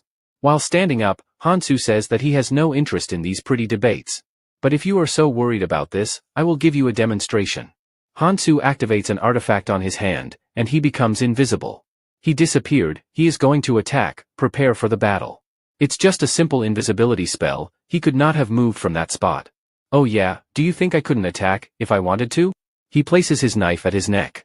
It wasn't a simple trick, but he is like a dragon who disrupts one's senses. I can't believe he got me this easily. I got a new item before coming here, you see. Gotta keep up with the trend, man. He lets go of him, and he falls down immediately. Calm down, I have no intention of being hostile to you. Right now, the situation calls for us to join forces, don't you think? Let's each do our best in our respective positions, yeah? That's all I am after. We have been fighting each other up till now, so it will be hard to join forces, but there's time for me to go easy on them. It's just the beginning of what's going to come next. Jimin stops Hansu by saying that he will upset her if he just leaves like that. We had a conversation earlier about you joining our clan. This time I want to hear a different answer. What do you think? Isn't it lonely to travel alone? So is there someone else on your mind? I heard you were with a girl named Mihi at Gangnam Station. He gave no reaction, I guess that's a no, then there is no problem, right? It would be great if you joined our clan. Hansu, like an absolute Chad, ignores her and moves ahead. He is very dedicated to achieving his goals, and he doesn't have time for these small things. Jimin in the back says, hey, aren't you even going to pretend listening to me? What an annoying woman she is. I need to be focused. At the castle wall, people are recovering from the last monster wave. A person calls out an average guy as his sergeant, and says that the South City wall has been secured. Good, the injured can go down and the rest of you take a break, and by the way, how is our clan holding up? We managed to maintain a more consistent defense compared to last time. We have assigned people to all positions without any shortages. Those who joined from the Basement Alliance were initially uncooperative, but they did quite well. Thanks to them, we didn't suffer as much damage. Also, thanks to a monster named Hansu guarding the defense line, others did not have a choice but to help in the castle's defense as well. It's shocking to see him handle so many of them alone. If only that guy had some manners, I could have recruited him to the clan. Every time I approached him, he always ignored me. He annoyed me to no end, I have only suffered humiliation whenever I tried to recruit him. Even so, at this rate, we will be able to consistently fend the monster wave off. Suddenly, a rift begins forming in the sky, and the demon fairy comes out of it happily. Hello everyone, you have been waiting for me, right? Did you rest well over the past 2 days? Damn it, the arrival of this demon fairy is always a bad sign. Shall we start the real action for the people getting bored now? Starting today, demons will appear in the defense battles. Demons are powerful beings, but don't worry too much. The undead you have faced so far gave you nothing. But killing a demon will drop mini crystals. I am telling you that this could be a wonderful opportunity for you. You can exchange these crystals for amazing artifacts at an exclusive store of this place. And it's not just artifacts, you can also use the crystals to buy escape tickets to escape this place. It will cost around 600 crystals. Don't you all want to leave this place quickly? If you want to, then do your best to gather those crystals. People start talking about it. Does this mean you can escape this place? The system says that up to 5 people can go together. While people are talking about it, a red rift began forming in front of them. Out of that rift comes a monster with large claws, and a very menacing face. Immediately after coming out of it, he smiles to his heart's content and then begins marching forward toward the humans. People panic on seeing this. Oh shit. This monster is coming right this way. Someone go and face it first. How can we go? We don't even know how strong the demon could be. I want the crystals, but I don't want to fight that thing. Among the crowd, a person says to make way for him. Who else could it be other than Kong Hansu himself? He leaps up into the air and heads straight toward the monster. He makes a strike, which is blocked by the monster. The monster then prepares a counterattack, forming an energy sphere in his hand. Hansu dodges it and lands on the ground. As expected of a demon, even if it is a degraded version, he is still tough. I can't inflict critical damage on it with ordinary attacks. Also, I don't have any cloud snacks left. I have enhanced my defense and resistance with the Rune Eater Snake, but my attack power is not enough. So for now, I will make the most out of the artifacts I got from the dungeon. He uses Rogue's Light Steeping Boots, which will increase the movement speed for 1 minute. Since I have less power, so I will fight him with speed. Hansu, now with faster agility, comes extremely fast toward the demon. The demon notices him in time and defends his attack with both hands. They both start exchanging serious blows with one another. Hansu breaks the deadlock position and lands an attack on the demon. In retaliation, the demon charges a powerful energy and throws it towards Hansu. He manages to defend it by putting his long sword in front of himself. The aftermath of the attack is devastating, and it sets off a huge explosion. Hansu used the Nirmaha's Ring First Authority to neutralize the impact of the demon attack. People up on the castle comment that Hansu is a legend, he is facing the demon all alone. The average guy asks that how come he grew that strong. His commander says to him to be ready, we should grab our chance too. Captain, are you suggesting we join the fight? I am not sure if that's the best decision. Get this thing clear, average guy. If we don't capitalize on this opportunity, others will try to seize it, and we will stay just average. Others also come down saying that there is only one demon, so what's there to fear about? Everyone, charge. Jimin says that she doesn't like what's going on here, but shall we join in this too? His clan leader replies that it is better to wait for now. I need to see just how much Kong Hansu is capable of. Hansu recovers from the previous attack, and people come rushing forward to him. Now, there are people to the left and right of him. How shameless these people are. This demon might use his race skill soon. I can't afford to be distracted by these idiots. Demons have race skills that vary widely among individuals, thus making them unpredictable. Seeing how he hasn't used it so far, could it be that he is a creature that uses area of effect attacks? The demon began charging up for his next attack. Stand back, everyone. That demon is not someone you can handle. If you want to live, get behind me. The glasses guy says that he has a bad feeling about this. Should we retreat and watch the fight for now? Another person says that what are you talking about? We need to stay close so we can at least land the finishing blow. The monster uses his race skill, Inferno Hell. He lets out a huge amount of fiery flames. An overconfident person says that this is a joke for me. I can handle those little flames with the new artifact I got. If I just land the final blow, the reward will be mine. But when the flames come close to him, his dreams slip away from his eyes, and he starts burning alive, while screaming for help. Everybody starts running, even the people behind Hansu are running as well. Hansu stands there, ready to take the flames head on. So this monster used hellfire, huh? Let's try putting the ring's power to full use, shall we? He uses the ring power, authority destruction to nullify the flames. People in the back are going crazy. They are amazed by Hansu's ability to destroy flames just with his sword. His sword attack leaves a deep cut on the ground. After a long time, Hansu feels a bit of fear to face this demon. This is no easy opponent. But right here and now, there is only one person who can fight this demon with the power of Inferno Hell's triple chains, which is me and no one else. This is going to be a wild match between this demon and me. Another clan head also sees the battle unfolding from far away. Is that guy really just a traveler like the rest of us? We definitely started together, but how is there such a huge gap between us and Kong Hansu? The average guy's captain says they need to come up with a plan to steal the kill. But by looking at their standard, he is no match to even go out there. Jimin and his captain are also curious to see Hansu's muscles. They think that, if this keeps going on, then they will lose all the advantages they have. Hansu has out DPS'd the demon and is about to finish him off. He has now finally killed the monster with two of his weapons impaled on the monster's back. It took him a lot of effort to take it down.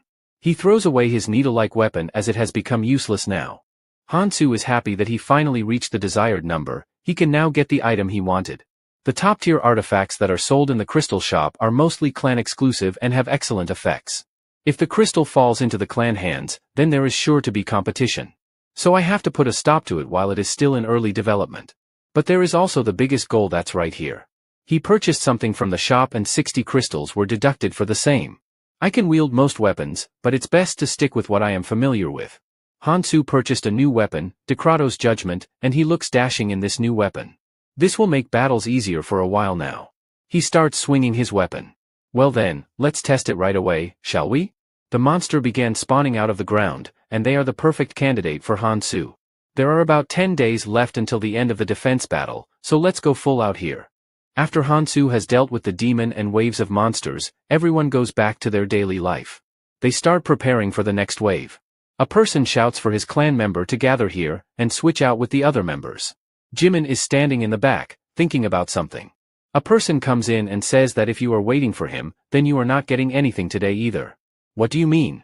The average guy says that waiting here is pointless because I have been waiting in vain every time too. Who are waiting for? Besides Kong Hansu, who else is there to wait for? You are also following orders from the monarch, aren't you? Since it's just us, let's talk openly. You know the clan alliance has been shaky recently, and you must know the reason too, right? Oh. And why are you telling me this? Isn't it obvious? The proposal from our side, the average guy halts his conversation suddenly and looks back. Jimin asks him what's wrong. Just now, it felt like someone was watching us. Was it my imagination? I don't know. Somewhere in a room, the clan head says that it has been quite a while since Hansu has started monopolizing the demons, but he hasn't taken any unusual actions, right? Judging by how we haven't gotten any reports. So, I have had clan members keeping a constant watch on him. A clan member reports that besides defending, demon hunting, and briefly visiting the underground dungeon, Hansu hardly rests. And thanks to that, defending has become easier, but there is another problem. Those who haven't joined the clan yet, keep picking fights with the clan members. The head says, just as I expected. Given that someone like him is holding out as a non-clan member, it's only natural for such troublemakers to appear. Even the clan alliance only follows Kong Hansu's words. That's why I have prepared something. If the authority wavers, we can't control them properly, can we? It's something that must not happen for the sake of future plans. He calls a bunch of people in the room. Just in time, everyone's here, good. Let's discuss the future of the clan alliance, shall we? He then shows his clan symbol and says that he is curious to see that who will make the first move to escape this place in the remaining time. The time has come for this mission to end. The demon fairy announces that things will get interesting now. For those of you who have survived the longest, we have prepared an event. The ground shakes violently and people complain that this is not the time for monster waves to summon. As for these dead skeletons, some strange phenomena began occurring in them. The corpses began melting away, and they get sucked inside the fortress. The masses combine to form a huge bulk of an entity, and out of that, a woman crystallizes. A devil woman with barely hidden melons is formed. This is the hidden quest of Central Island. She is the Demon King. With 4 eyes and a menacing smile, she laughs at the stupid humans. Around her more of the corpses began forming. The demon fairy says that if I had been a loser like you then I wouldn't go near the fortress walls, only death and doom await there. So you trash have 2 choices. First, you stay here and withstand the incoming attack of the undead, or use the crystal to escape. Let me remind you that these undead will be different from the previous ones, so think carefully. If you are unwilling to do that then you can choose to face the Demon King summoned inside the fortress. A person says, Demon King? Another woman complains that this bastard fairy never mentioned something like this before. You know I am such a kind-hearted fairy. I didn't want to bring out the Demon King since there's a high chance that you would all die then, but the rest is up to you. The demon fairy further says that the crystal will activate 30 minutes after the undead attack begins, and it can only transport 500 people. So half of you will be left behind, you know. But if you defeat the Demon King, then everyone can leave. As special as this event is, I will patiently wait for your answer, saying this a timer of 10 minutes starts. Glasses Guy complains that their goal was to survive 1 month, but this is too much. A person claps his hand to draw attention. Everyone, we will hang in there for 30 minutes and escape using the crystal, just hold out. So get ready, Clan Alliance will be near the crystal, and everyone else should be at the front. Hey, do you think we don't know you are just trying to get your clans to escape? Unlike Hansu, Glasses Guy is nervous about confronting him. The Smog clan head is also amazed to see a trash speak up. Listen to me, Glasses Guy, it is better to defend rather than moving recklessly. Also, we need to think of a way to save the majority. You are pathetic. This is truly a clan monarch's idea. No matter what happens to others, you just focus on keeping alive the ones you can control. Yeah, you can complain all you want, glasses guy, but do you have a better plan than this? Even the demons from the first day wiped out a dozen of people's asses with a single attack. So do you think we can keep our body in one piece when facing the Demon King? And what about other people? Would you prefer surviving and going to the next island? Or will you rush to your death like a moth to a flame? Glasses guy shuts his mouth, as he doesn't have a good answer to his questions. Another clan head thinks that this is over, the atmosphere has already shifted in his favor. We are allied with the Smog clan, so we will escape safely. A bold person says that the only way for everyone to escape is by hunting the Demon King. An unexpected response takes both the clan heads aback. As for that person, who else it could be other than our boy Hansu? You know, if we hunt the Demon King, everyone here gets to live. Smog head is annoyed at this Hansu guy is interfering again. Hansu, are you confident that you will survive, huh? Who knows? But one thing is for sure, if we head to the crystal, more than 500 will die, maybe even more. A girl says that she will always follow him, and even lick his feet. We can't trust those clan people anyway, so there is no reason to side with those guys, don't you think? Let's hunt down the Demon King and escape together.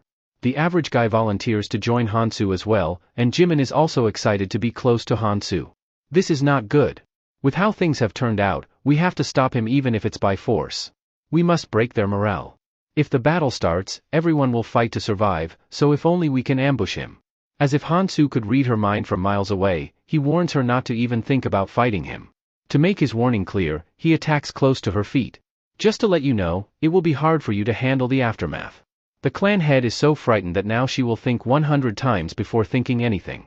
Smog head advises her to stay low for a while. We will cooperate and wait for the right time. After all, I anticipated all of this. For now, we will go along with his plan, but we still have a chance. Hansu says this is good, all men and women have decided. But before we leave, there is one thing left to do. Let's wrap things up here, shall we? Hansu unleashes his weapon and wraps it around the escape crystal. He increases the pressure on it and breaks it into many pieces. Hansu's little trick has completely ruined their chance of escaping. He curses him, "Damn it, Hansu. You bastard, what the hell have you done? Since we are heading into the fortress anyway, we don't need that. Leaving an escape route will only weaken everyone." People start saying that Hansu is right, we should look only forward. Everyone, follow Hansu, and let's defeat the Demon King. Let's follow Hansu. Enough. There is no need to follow me. Look ahead for your own sake and fight to survive. The clock has now ticked to 0. The door opens slowly and people enter it. The average guy says that he can't believe this is the same fortress we saw before, just the interior is completely different. A candle in the corner lights up, and now dozens of candles start lighting up automatically. The light emitting from them leads to a dark hall. The aura in the room changes drastically, this only frightens the people. The Demon King says it's been a while. You came all this way to have fun, I can't just let you leave now. The Demon King shuts the door, and people panic on hearing it. The system says that the fortress has been sealed, and the cracks began occurring in the ground. The floor is collapsing and the people above hope they won't fall. A skeleton hand stretches out, and an unexpected situation frightens them. Ugly-looking monster with even uglier teeth comes out, and the person closest to them is trembling in fear. He shouts, "Help! Somebody please save my ass. Stop panicking, idiot, those suckers are no different from the enemies we have fought before." Hansu saves this guy's life, he scolds him to stop dreaming and fight like a real man. The real problem is not to fight the undead skeleton, but to fight the Demon King. Hansu says that we must pass through that gate, but these goddamn fire pillars are in the way. Everyone step back. Well, if things aren't already bad enough, demon gatekeepers have made an entrance. A gatekeeper opens his eyes, and the aura he emits is on the next level. The demons came out of the fire. Not one, but 2 gatekeepers have been summoned. Without wasting any time, they start swinging wildly, people push each other, and in the chaos, a lot of them die. The distress is obvious on Hansu's face.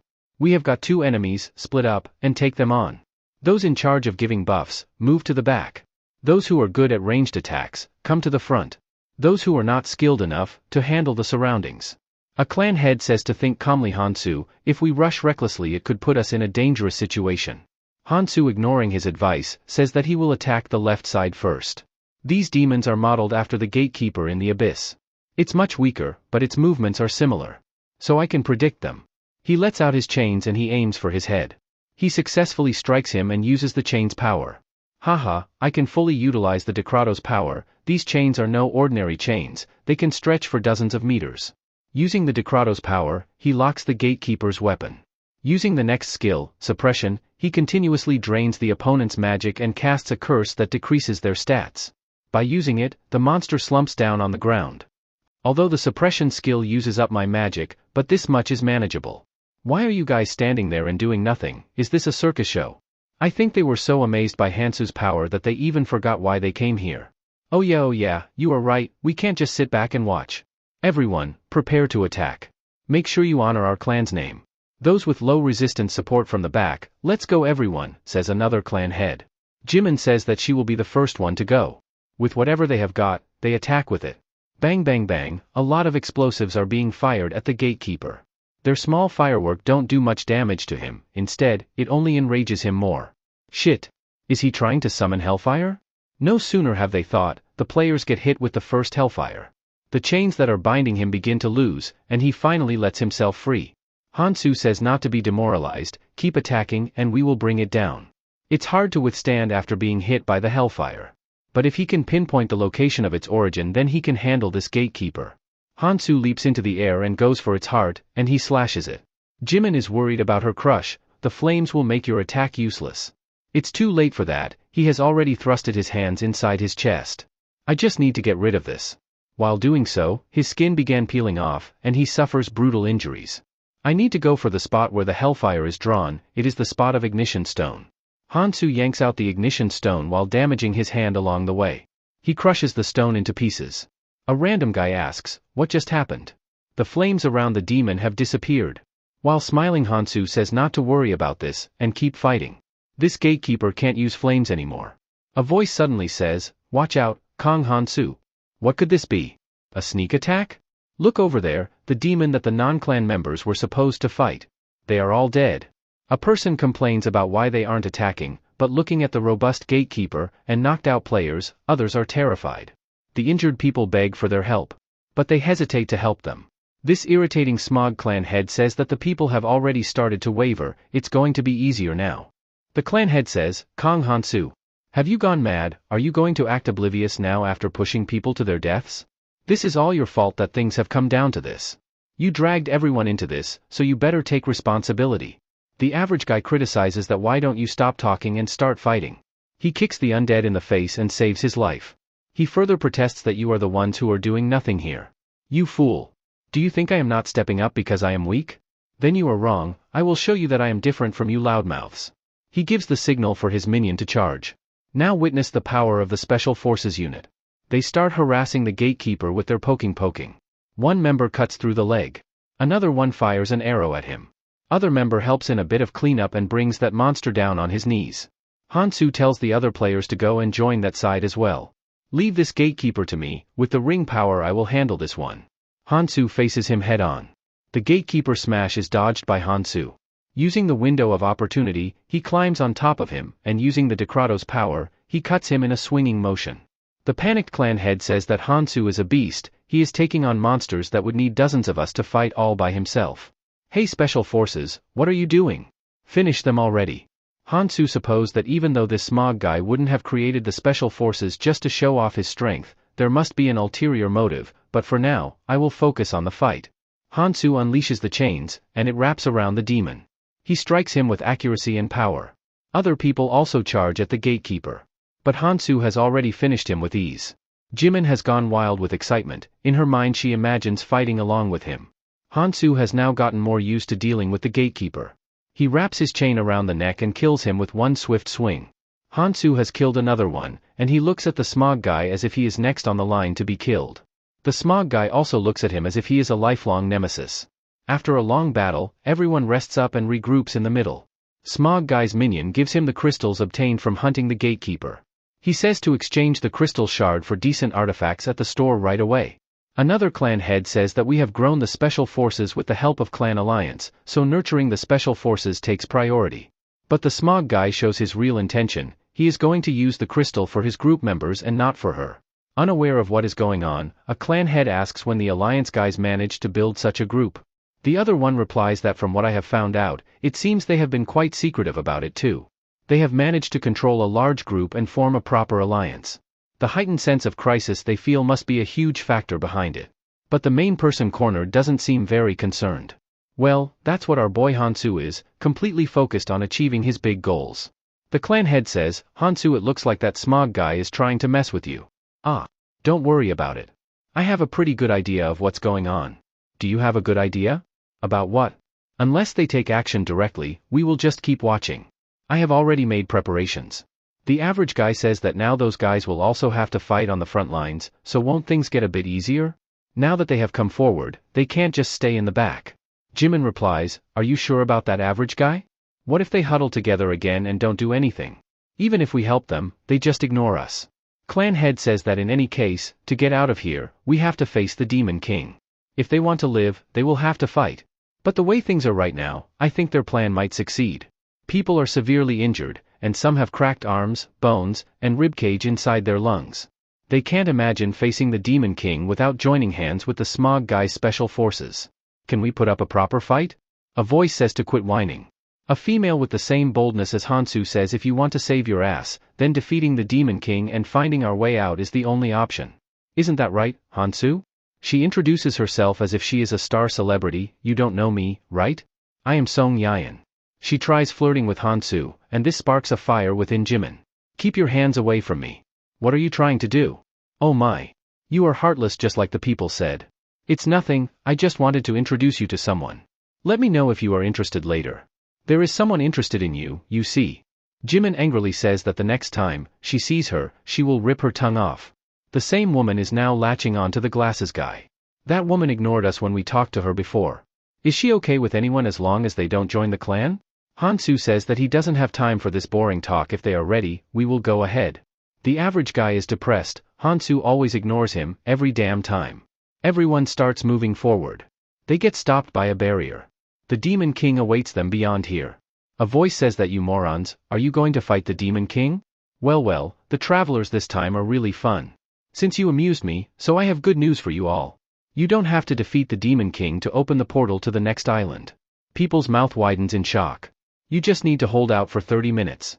Hang in there against the Demon King's attack for 30 minutes, and the crystal on the throne will activate. Sounds simple, right? You can also buy an escape pass with crystal shards, but just to let you know, that's not the official route. The Demon Fairy is telling us this just now. How obvious. The barrier behind them dissolves, and the fairy gives them best wishes to survive with a few broken ribs. The time has come, and the Demon King, who is a woman, is sitting on the throne. Just like Sung Jin Woo, she says, arise. Skeleton began forming from the giant sluggish mass of corpses. Ghost skeletons come out for the human soul. Hansu thinks that she's a downgraded version with less than half the power of the original. The soul charges at Hansu, and he then uses a mini crystal to purchase an artifact. Hansu throws the newly bought dagger and hits right in the soul's forehead. He then summons even more daggers and starts tossing them at the soul creature. Hansu hits him perfectly, but the Demon Queen calls his attempt pathetic. She starts attacking Hansu and he has a tough time dealing with it. She then summons another beast which lunges toward Hansu. After evading the attack, Hansu instructs other members to kill the summoned monster while he deals with the Demon Queen. Average guy complains that there are too many of them.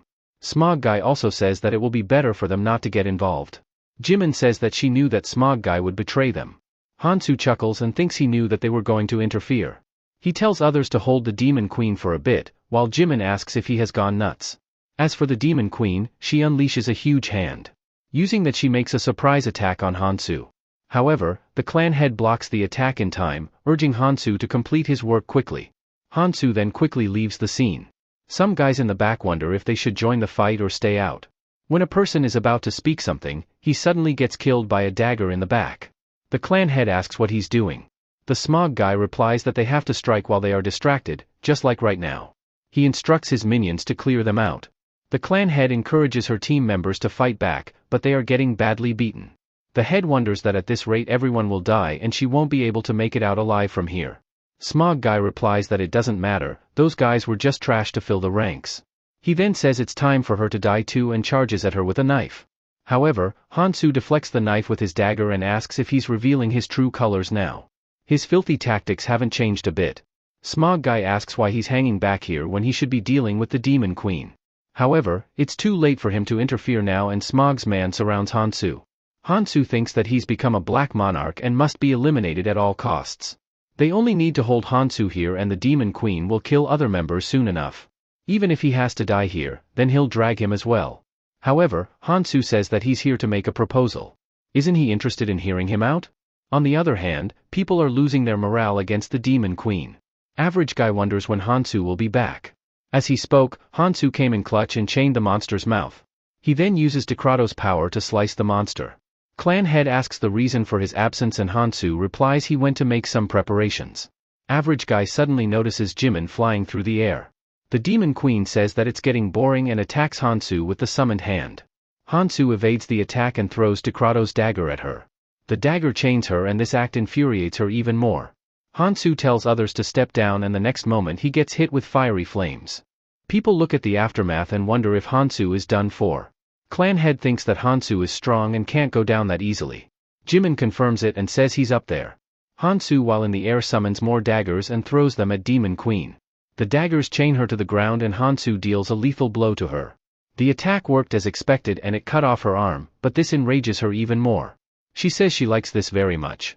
She grows a mutated arm and Hansu thinks he can't drag this out anymore. He consumes the stored runes and thinks this much firepower could settle this. Demon Queen shoots multiple projectiles from her hands and Hansu blocks them with the chains. She then grows a tall arm from her back and attacks Hansu with it. As planned earlier, Average Guy tosses Hansu a long sword and the attack slumps down on Hansu. Everyone looks for the moment of the truth and Hansu emerges out while attacking her arm. He then uses the mutated arm to close in the distance and attacks her neck with the sword. She spills out blood on impact and curses Hansu. The people wonder if it's over since she isn't moving. But the crystal hasn't been activated yet. Hansu replies that this isn't over yet. The Demon Queen transforms and says it's been a while since she felt pain like this. She unleashes a tremendous energy, sending Hansu back. Since this has come down to this, she'll give her all, especially for him. Just in that split time, a clan head throws a dagger at her hand, distracting her. She gets annoyed with little insects interrupting her fight. She sends her ghost to take care of her and Jimin saves her leader. Clan head says they bought some time for Hansu and they should retreat now. However, the Demon Queen says that no one escapes alive from here. She points her finger at Hansu and tells him to prepare for the reward that awaits him. She throws a powerful projectile at him, and just the mere shockwaves send others flying in the air. The clan head wonders if Hansu survived that. Turns out, he did. He throws another dagger at her, hitting her right in the chest. The Demon Queen becomes surprised that he has enough strength left to do that after her last attack. Hansu says that with that attack, he can rest in peace for now.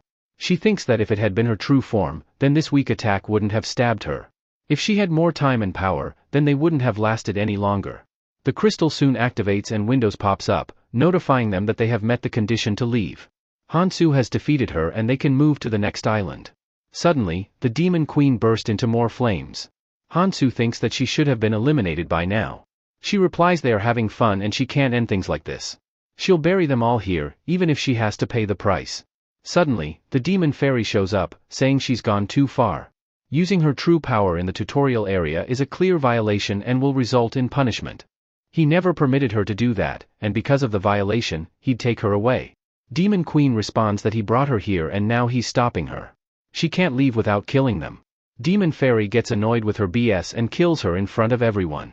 He apologizes for causing a little commotion here and suggests them to carry on with their reward. Not many people could clear a boss level in tutorial, so they should feel delighted. Also, the person who contributed the most will get a reward. Demon Fairy hands over Hansu a gem that will boost all of his stat by 99% for one day. He's going to take care of the rest and they could travel to their desired island by thinking about it.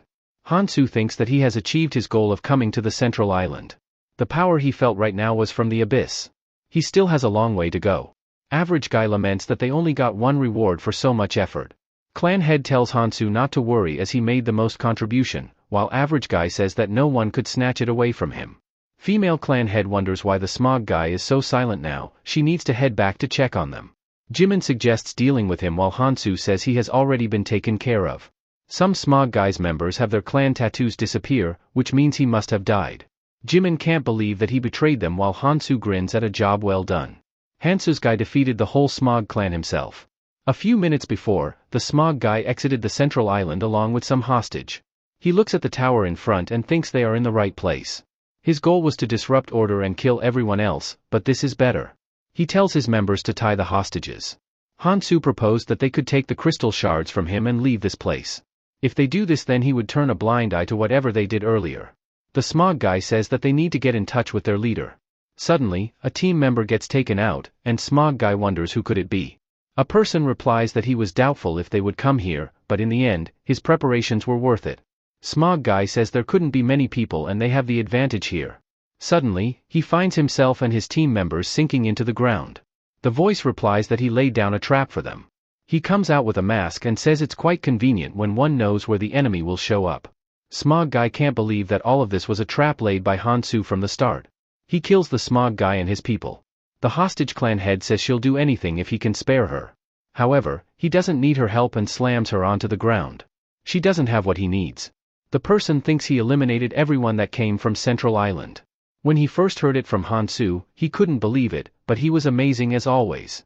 Hansu told him of a secret place, and if he goes there, he could become stronger than others. He left it up to him whether he wanted to follow it or not. The masked man is our very own headphone guy, and he says that trusting Hansu was his best choice ever. Now he needs to wait for him to arrive. The smog guy leaders say that he's dead. She asks if they failed on the Central Island. The man believes he must have died in the Demon Queen Fortress. He expected that possibility, so it doesn't change his plan, but it looks like they have an annoying disruptor. They will be coming to this island because it offers more rewards than others. And since this place has only one route, so they'll camp here and wait for them. None of them will leave unscathed from here. Later, Hansu explains that there are hundreds of islands to climb. These islands are divided into 3 main stages, starting from the Ascension Path, then to Central Island, and ultimately reaching the 3rd stage to complete the tutorial. The final tower has the highest reward and a lot of people aim for it. After killing the Demon Queen, Hansu eats food while explaining there's a twist in the final tower. They almost got annihilated coming to this island, so they should think carefully about this. Surviving on the Tower Island is brutal and there's no point in dying there. People ask Hansu what they should do next. Hansu suggests they make their decision themselves, and he has already warned them. Shia thought that he was the type of guy to take risks. Was she wrong in her calculations? Another clan head says that he has a point. Everyone is tired and a bit hopeless, so they should go somewhere safe.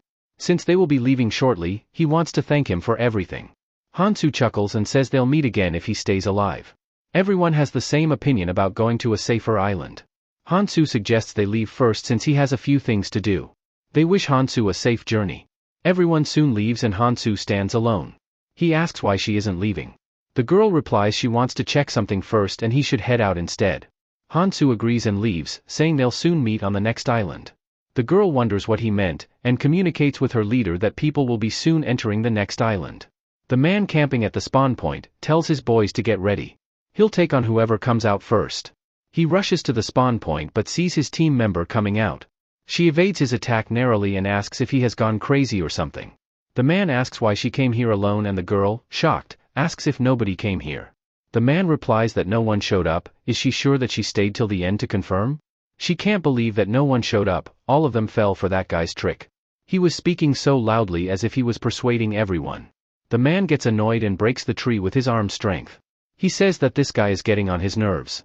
They couldn't kill anyone, so wasting more time here is pointless. Does she have any idea why he's doing this? She believes that he's strong and fights to protect people. He didn't kill anyone on the Central Island. The man replies that he would become a hurdle for his plans. He instructs everyone to find Hansu and get rid of him. The woman tries suggesting another plan, but he tells her not to forget their goal. They should remove any obstacle by any means necessary. The man tells her to inform everyone about Hansu's appearance and what weapon he uses. For now, they will be heading back. Later, Hansu emerges out of the portal. He knew from his past life that this guy gives up easily. Now he can carry his plan. While Hansu walks along, Headphone Guy hides behind the tree. Hansu asks how long he intends to hide there. Headphone Guy becomes happy to see him and Hansu asks if he brought the stuff he told him. He's still the same after all and shows him the ring he wanted. Hansu congratulates him on a job well done and says he'll be heading out. Hansu uses the artifact and starts transforming into a female. Headphone Guy blushes on seeing him like this. He says that no one will be able to identify him with the disguise. Hansu soon enters the first floor of the Tower Island.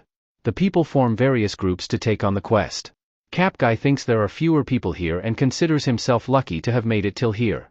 He looks around but couldn't find Hansu anywhere. However, he notices a girl similar to Hansu. Hansu notices him and walks towards him. She asks if he has something to say since he kept looking at her. Cap Guy asks if they met somewhere before and a person from behind asks if they would like to join their team. Hansu says that both of them will come along. They finally gather all the people and consider going in. He's glad that they were able to find members. With every floor they climb, they'll get better rewards. A shady man tells him to stop mumbling and move in. They need to defeat monsters and whoever gets in his way of rewards will be killed. They aren't here to make friends. They should better hurry up. Inside the dungeon, they start their fight with the ants. A girl gets knocked out by an ant's attack, and Cap Guy notices her in trouble. Hansu thinks that in his female form, his stats got cut by half. He still needs to assess his fighting strength. He summons a dagger and throws it at the monster, saving the kiddo. He then jabs the ant with another dagger. Normally, he could take them on barehanded, but now he needs to hit them twice. The girl thanks Hansu for saving her and is amazed by her abilities. She must have fought a lot to become so strong. There's also someone who uses chains like weapons and is super strong. Did she meet him? Hansu tells her to stop asking useless questions and focus on the hunt. Cap Guy says that a little talk won't hurt them much. The girl still talks about the person, Hansu, and how he defeated the demon queen there. Cap Guy says that Hansu and him started together and the girl becomes excited. She has heard many rumors among the travelers about how strong he is and asks if he knows where he is. Cap Guy replies he's unsure, but he was always busy doing something. Deep down he thinks that the girl is similar to Hansu.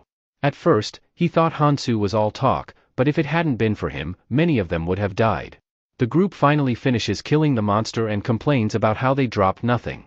Soon after, they locate the exit door and think they might get an artifact when entering the next floor.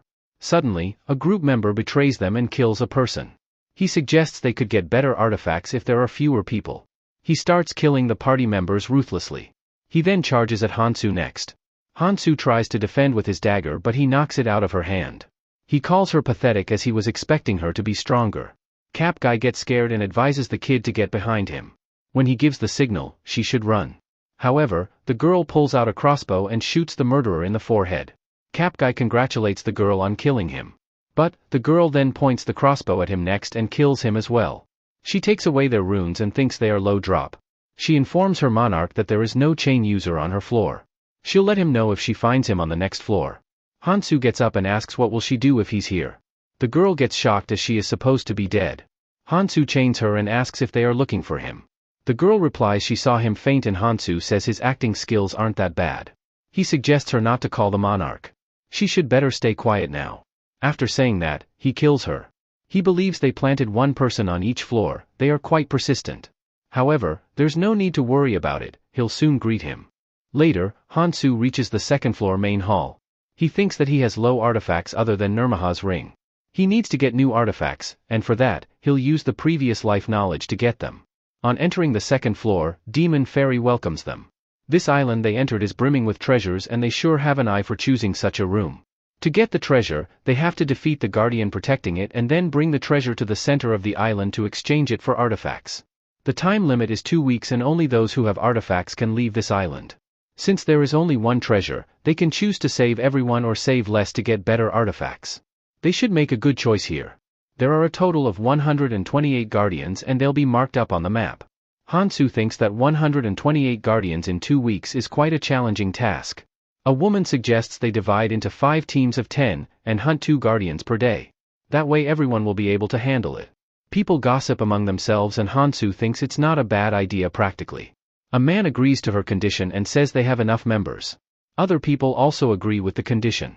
Everyone starts forming groups and Hansu thinks that the guardians are scattered. For now, he needs to move alone and goes into the forest. A girl wonders why she's going alone. The hidden thing he's after is the Philosopher's Stone.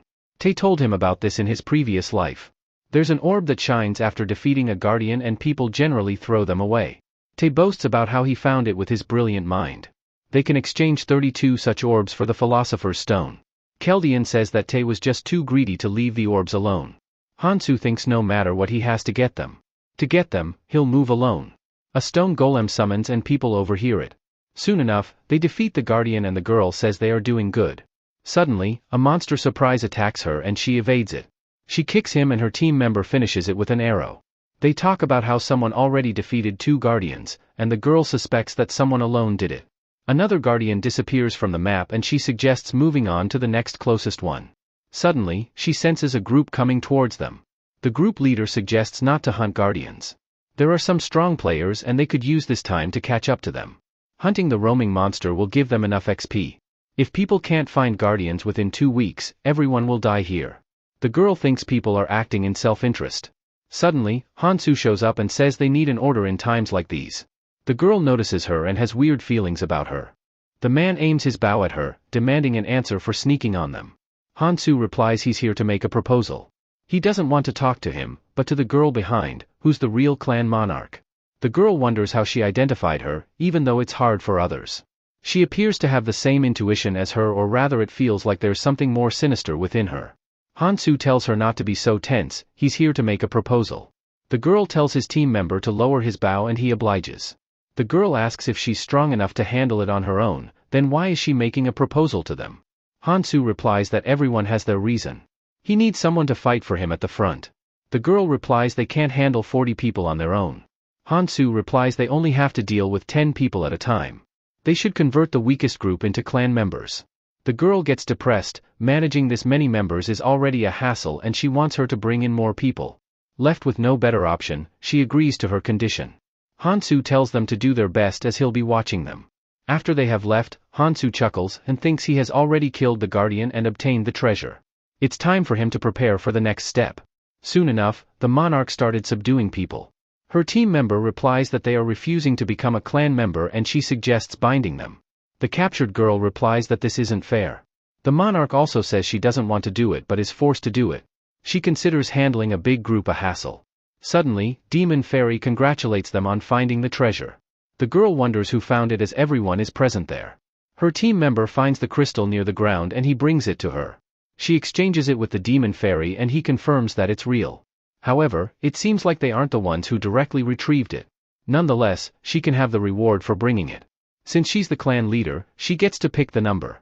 People beg her to choose 50 and save everyone. However, the girl says that number 1 looks tempting. People start begging her and she talks about playing a survival game. All the clan members should either kill themselves or kill each other. People call her method outrageous and began resisting her. Soon, the tattoo on their hand breaks, which means they are no longer clan member. She soon flees away from there. Demon Fairy calls them fools for believing her and they should leave already as the island will close off soon. The path to the 3rd floor is open and people rush toward it in frenzy. The group that was tied earlier is freed and they soon contact their monarch. Hansu overhears their conversation about how they were interrupted in the task of finding Hansu. The man tells everyone to assemble on the 3rd floor. Hansu thinks that now he has to only follow these people to reach their leader. Keldian told him that capturing dark monarchs in the tutorial area is essential. They need to block paths and guide him in one direction and Tower Island is the perfect place to execute everything. Since Tower Island has multiple entry points, so he'll need his members' help. Once the monarch calls everyone over to him, that will be their only chance. The 3rd floor is similar to the next red zone and has monsters that are on a different level, so they need to lure him. If he senses someone is after him, he'll hide. Strike when he feels safe, those were some wise words by Tae. Although, he's strong but not as strong as him, so he can be defeated. Hansu thinks that he has made all the preparations and will beat the Dark Monarch on this floor. Hansu enters the 3rd floor and thinks about meeting him face to face. The girl stalks her from behind and says they'll follow her. The man orders all of his clan members to assemble at him. They are surrounded by lava and monsters from all sides. This is a place where monsters appear endlessly, and this is just a taste of the otherworld. A monster attacks the leader and holds his sword with his claws. The monarch has a hard time holding him off and manages to push the monster back. He encourages his men to follow him if they want to survive. He can't back down here. His clan is the strongest entering this floor, they manage to do it by eliminating all the people. They soon move forward and wonder why there are fewer monsters here. He looks up and sees a crystal shard holding a person inside it. Demon Fairy comes out and says this could be a beautiful tourist spot. He should take a closer look, he might recognize some familiar faces. If he passed someone through the tutorial zone, he can encounter them here. All he needs to do is just look inside the cross. When the man looks inside, he sees his daughter, Sojong, in it. If only had he gained the monarch trait faster, then he would have saved her. His daughter was badly injured by a monster. However, his leader told him to protect him instead and he couldn't do anything because he was bound by a spell. As a result, his daughter died. The leader tells them to run while they have the chance. However, he gets annoyed with him and kills him instead. If a trash like him could become a monarch, then he'll become too. Soon enough, he gained the monarch trait. He mourns her death and vows to find and protect his only son. He thought he wouldn't be able to see her. He asks the demon fairy about how he could revive her. Fairy says that she's just a copy of when she arrived here. Even though she's a copy, she shares the same memory and would still mean something to him. All he needs to do is just shove one person alive in it. The man thinks if he could toss the weakest clan member in, then he could have his daughter back. Fairy reads his mind and says tossing in clan members won't work. It'll be too easy and won't be fun. As of the time he speaks, 4 people have entered this floor. The man curses his fate even after coming all the way here. He just got this chance to see his daughter again. A scout reports that a person is climbing here and taking down our guys. Monarch becomes happy and tells them to capture him alive. The person is the female Hansu. The monarch soon arrives with its members. Hansu thinks he's the crazy dark monarch who needs to be eliminated. In his past life, he committed a lot of crimes. After losing his daughter, he goes crazy in search of his son and gets consumed by the abyss power. As a result, he commits a massacre. On seeing Hansu transform, the girl says it's the chain user. Monarch becomes happy, now he would be able to kill 2 birds with 1 stone. He's the perfect candidate to be tossed in there. After saying that, they both start their sparring session. Suddenly, a monster comes out and interrupts their fight. The monarch says they'll have to retreat if this beast goes on a rampage. He instructs Yayan to go around the cliff and keep an eye on him. However, Hansu says there won't be a need for that. He wraps his chains around the monster and slashes him. The distraction is gone now and they could continue their duel. Hansu takes the initiative and charges at him. Monarch feels his power and instructs his clan members to attack him. However, they are no match for Hansu as he easily dispatches them. He heard the rumors that he didn't kill people. Does this mean it was a lie? Hansu then aims his chain at Yayan and she can feel his overwhelming power. She didn't see him fight with any skills and believes he must not have many. Monarch trusts her and tells his members to overwhelm him with numbers. Members with charging skills move forward and block his movement. Hansu leaps over them and Yayan says that won't work for him.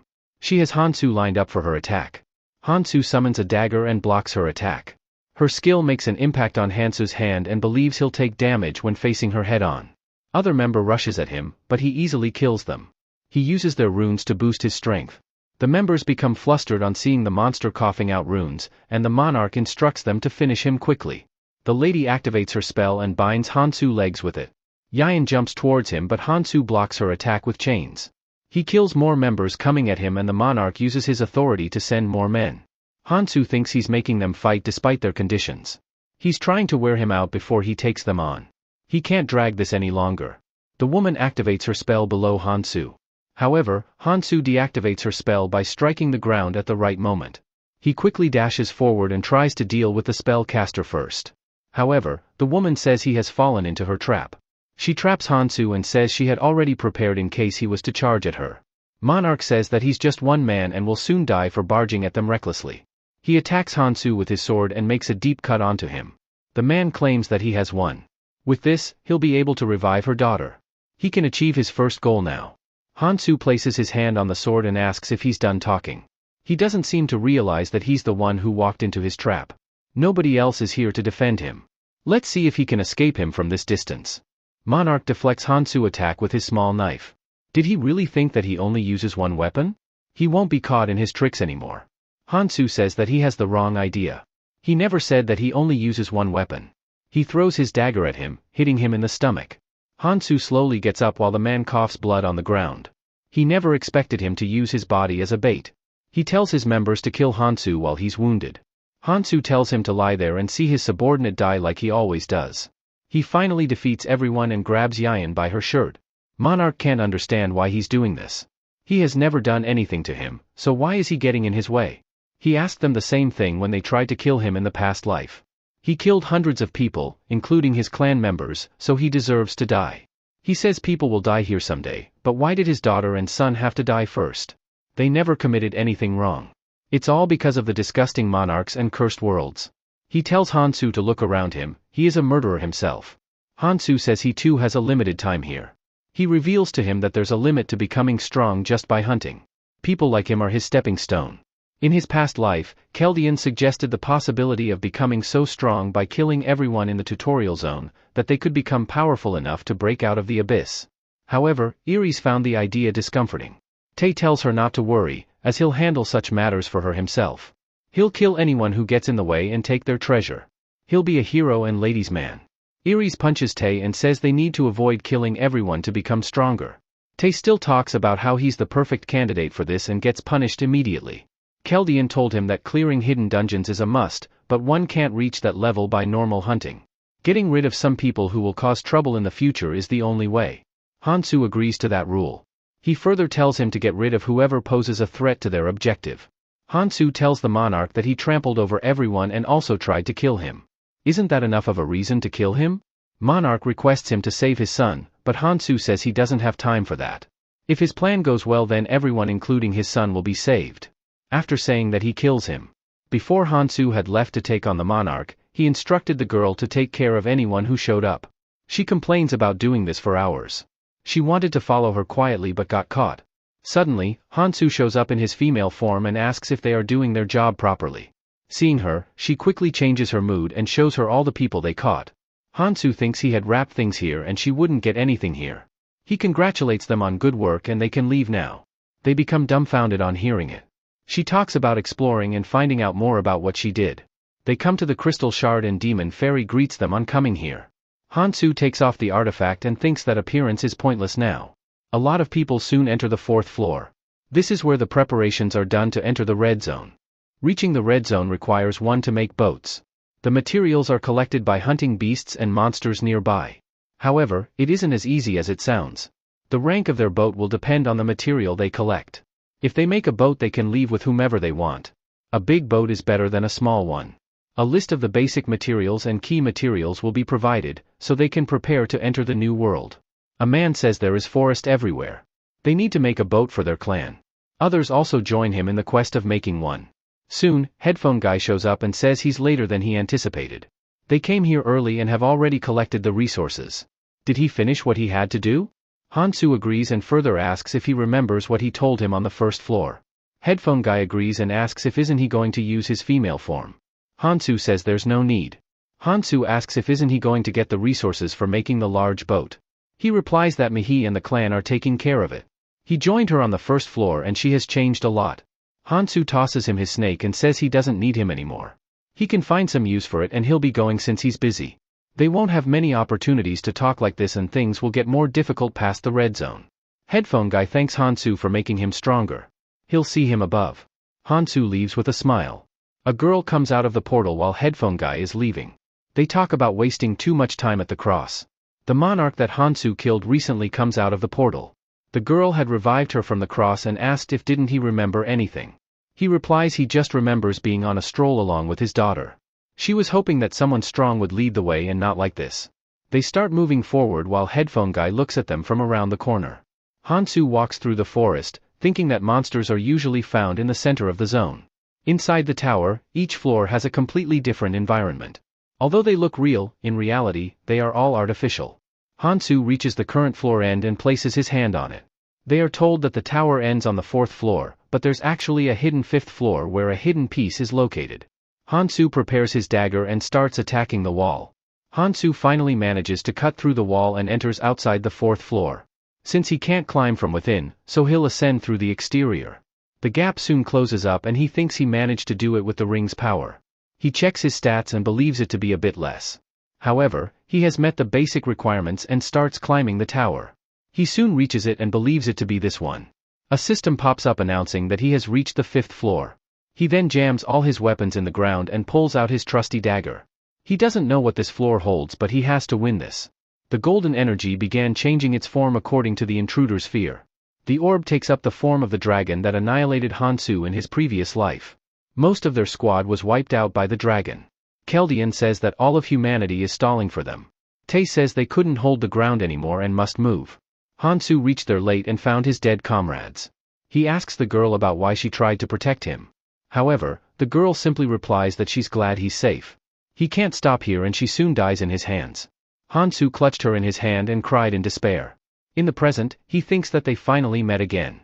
The hidden dungeon is notorious for creating the strongest enemy from one's mind. Even though it's a weakened version, he has to give his all. He pulls out the artifacts and thinks these will be the key to winning here. Even though the Philosopher's Stone isn't perfect, he'll have to do with it. A red aura emits from Hansu as his rune's number enter in red. He then consumes the artifact he got from killing the Demon Queen. When it's consumed, it will boost all the stat to 99.99% for 1 day. Hansu gains an overwhelming power after combining the artifacts. Now, he's ready to take him on. Hansu begins his battle and uses Nirmaha's ring first authority, destruction. He attacks the dragon with it, but his sword shatters in an instant. He managed to cut off one scale and believes his attacks aren't deep enough. The dragon then starts charging an orb in his mouth, and fires at Hansu. The scene shifts to Headphone Guy defeating a monster and stepping on it. He brings out the monster slime pocket required to make a boat. Mihi asks if Hansu wouldn't be coming along with them. He replies that it would be hard for Hansu to come with them. As they are speaking, he must be getting strong and they are just walking in his shadows. Hansu sees the orb coming at him and thinks he ended in a similar spot. However, this time he can dodge it. He believes that a normal weapon won't cut him and summons his dagger. Decrato's judgment and justice are one pair and reveal their power when used together. Hansu's weapon transforms with spikes forming on it.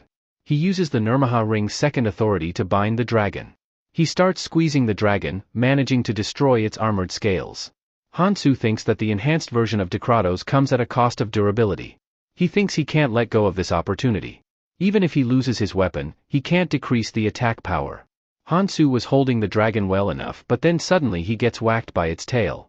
However, Hansu gets back up and strikes all his weapons with his chains. He uses them to throw it at the dragon. However, the dragon cuts all of them. Hansu tightens the grip once again and the monster screams in pain. He then charges at the dragon with all his might. Headphone Guy says that Hansu would be busy somewhere and suggests to Mihi that they move now. There are also some people they are going to bring on their boat. Mihi asks if he knows them and he somewhat agrees to it. He believes they could be useful. Later, a poor boy is running through the forest, thinking that this place is shrinking fast. He reaches the main floor and sees his members leave without them. He tells them to stop but they strike spears at him. The guys make fun of him for being a loser and good at dodging attacks. The boy retorts, saying he helped them bring materials, and the man thanks them for the materials. He rushes back to the forest, planning to make another boat. While running through the forest, he thinks he shouldn't have trusted them. He has to slay something fast. There should be slime pockets somewhere. Suddenly, a hand crawls out from off the bounds, and the boy is shocked to see it. Hansu breaks through the wall and enters the 4th floor in injured condition. He looks around him and sees that the poison hasn't filled the ground yet, so he has time. The boy asks about Hansu's identity and more importantly, how he broke through the wall. Hansu ignores him and says he can't waste time talking to him. The boy could see he's in a rush, that he's even roaming around half naked. Hansu replies he needs to build a ship and there's no time. The boy says it's impossible to do it now, but Hansu launches himself through the air. In some places, the people are having difficulty beating the monster. They talk about defeating him as next to impossible. Suddenly, Hansu rushes forward and says he'll beat it if they remain idle. Hansu starts beating the daylight out of it with his bare hands. People wonder just how strong is he to take him on without equipment. Hansu jabs his hands inside the monster's guts and extracts the material. He thinks he caught it because it was on the way, but this isn't the material he needed. The person asks if he would like to combine the material with them. The boy says he'll also share his material, but the man refuses as they don't have space for him. They start quarreling among themselves and Hansu tosses the material at them. He proclaims he'll make a 500-seater ship, so they can do whatever they want. The core item needed for that ship is the rock lizard's heart. The boy thinks that this floor is filling with poison faster and wonders how much time they have left. Hansu instructs them to inform other players to bring in the rest of the materials and he'll let them board it. Soon enough, the remaining players gather at the center, wondering if Hansu would take them with the meager materials they have. The boy thinks he brought everyone he could and hopes that Hansu would make it in time. Suddenly, people hear a rumbling from the forest, and a large lizard falls on the ground in front of them. Hansu jumps on top of the monster while everyone runs. Since everyone is here, so they should get ready to go. Hansu tells the demon fairy that he brought the rocks lizard and that they should trade now. Fairy says they still have some time and asks Hansu for other materials. Hansu then presents all the required materials in front of him. Fairy says that he's quite impressed by his work and almost wants to give him a reward for it. But, people interrupt him, requesting him to build the ship faster as the poison is increasing. Fairy agrees, thinking they look better when in fear. Fairy then presents a massive ship, and Hansu instructs the boy to bring those who have materials. Everyone thanks Hansu and they rush towards it. Fairy tells them not to worry as they'll take care of sailing for their first trip. They'll arrive at their destination in 3 days. Fairy feels elated that he's able to send them to the red zone.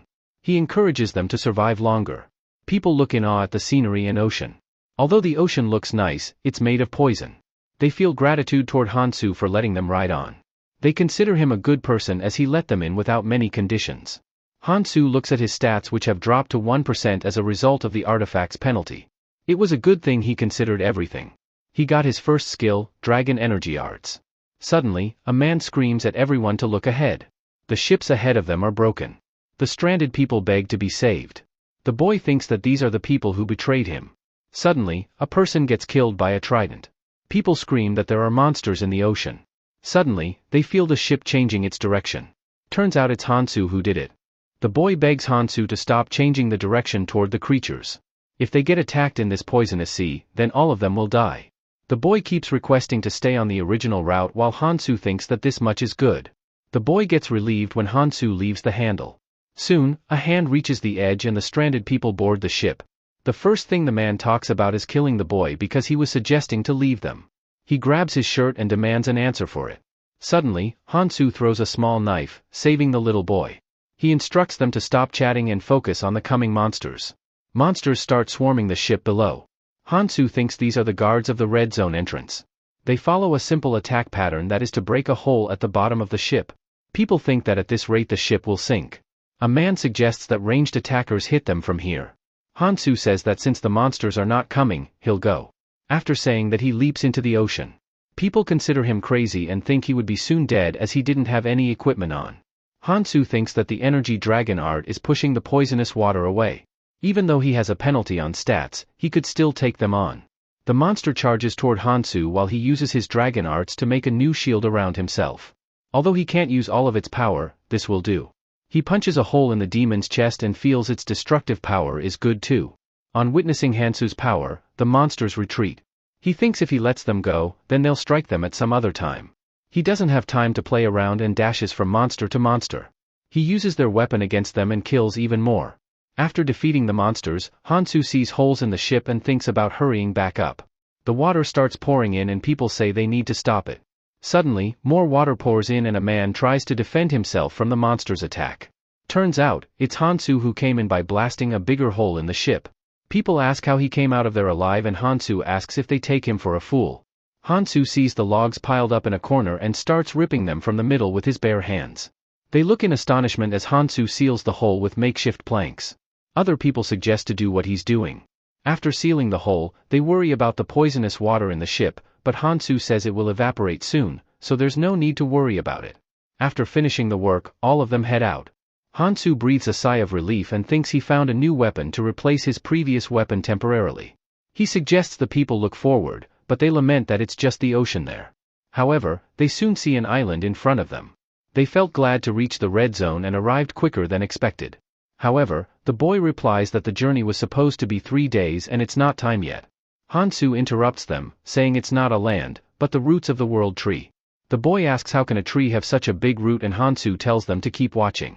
They see a ship moving across and suddenly a giant monster crawls out. Everyone panics when they see it except for Hansu. The monster opens his large mouth and devours the roots on which they were supposed to land. The tides hit their ship and people hold on for their dear life. The boy thinks that it wasn't trying to eat them but ate the whole root, which was almost the size of a small island. Hansu thinks that everyone arrives at one of these roots, but this calamity fish loves to devour these tree roots. In his previous life, a powerful group created the world root to preserve their species from dangerous environments. However, they were unable to stop these 5 calamities and they soon got endangered. He wasn't able to protect the world tree in the past life, but it's now his job to protect it. The fish starts slowly moving to its next target, and Hansu takes hold of the wheels to chase the fish. The boy asks if he's crazy to chase that fish. He should at least ask everyone's opinion on the ship. Hansu realizes that some people might disagree, so he has an offer for them. He has to chase that fish and if anyone is against it, then he'll drop them off right here in the ocean. As expected, nobody raises a question and Hansu chases the fish. They soon arrive at the world tree from where its roots originate. They initially thought it to be land but it is just roots. Hansu mocks the boy asking if this place is better than being dropped off in the water. Don't be upset, at least smile a bit. Hansu says they will be here for 2 weeks and a man asks if aren't they coming. Hansu suggests to the boy that he goes along with them. As for him, he needs to move quickly now. The calamity fish will come to eat these roots in 2 weeks, so he needs to find a person.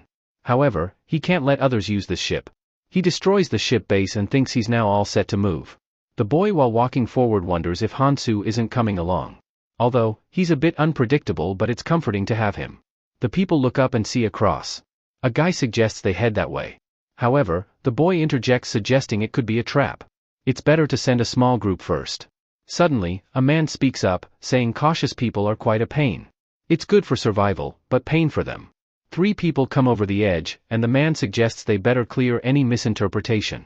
The man jumps down, emitting a powerful aura. He sees a total of 148 people and is amazed to see so many non-clan members make it alive. He introduces himself as Aaron, part of the helper group. They can call them their saviors. As they can tell, demon fairies don't offer any solution after the tutorial, so they are here to guide them. All they need to do is follow them. However, some people doubt him. The man jumps down and says nobody will follow him if he puts things like that. The man introduces himself as Min and her teammate as Pam. Their job is to help the travelers coming from the tutorial, and the person who gave them this order is Ares, their clan monarch. Even though it's hard to believe, but they are here to help them adapt to the red zone. People think that the offer is fine and they don't seem to be hostile. Aaron says that newbies are bad at listening, and Min says he's bad at explaining. They start quarreling among themselves, ignoring the new player's request. They finally stop when the boy tells him to. The lady also suggests that they don't waste time and take responsibility. Before moving, Aaron warns them not to jump on them, just because they have numbers. They have been here for several years and could wipe them out if they try anything funny. He explains that the red zone has a few rules and one of them is not to touch newbies. Boy asks what is that noise and Aaron tells him to ignore it. He says that the person fighting over there is probably a newbie. Aaron says newbies can't handle things here, and Min finds the skill familiar. He wonders why she's fighting over there. At that place, Hansu is defending against an attack. He asks her the reason for doing this. However, the girl tells him to shut up. He has just finished the tutorial and yet he dares to challenge her. He doesn't know what kind of place this is. A few moments before, the girl was watching Calamity Fish. Her parents died by that fish and wants to take revenge against it. She thinks she might get killed by this fish someday too. Everyone called her mad for claiming that she would kill the Calamity Fish. No one wants to risk their lives killing a monster bigger than a mountain. At that time, Hansu shows up and asks if she's Sophia Vairage. To this, she looks back and asks what a newbie is doing here. Also, how does he know her name? Although she can't see his exact stats, he also doesn't have any equipment. Hansu says he has to discuss a few things about Calamity Fish and needs her help. She becomes cautious and asks if he's with Quadratus. Hansu thinks that at times like this, he'll use Tae's advice. He suggests working together as it will be beneficial for both of them. She keeps worrying about her sibling being sent here in the future. If they kill the Calamity Fish, it'll increase her sibling's chance of survival. She asks what he even knows about Calamity Fish. She charges at Hansu and he evades it. She looks angrily at Hansu while he thinks that Tae's advice is all rubbish. She starts attacking Hansu while he evades her attack. He pats her and suggests she talk this out. This annoys her even more and she summons her special spell. Hansu thinks if she's using that spell then that means he must have pissed her off real bad. Energy orbs fly toward Hansu and he braces himself. He uses Dragon Arts Transformation, level 1, and grows scale around his body. The ice spikes cover the ground and create dust. Sophia says that her attack freezes anything it touches, even air gets condensed. She made sure that he didn't die, so she could obtain what information he holds. However, Hansu breaks the spikes with the Nirmama's ring and says he also has some skills. Hansu follows up with his next attack, Authority Destruction, shattering all her spikes in the process.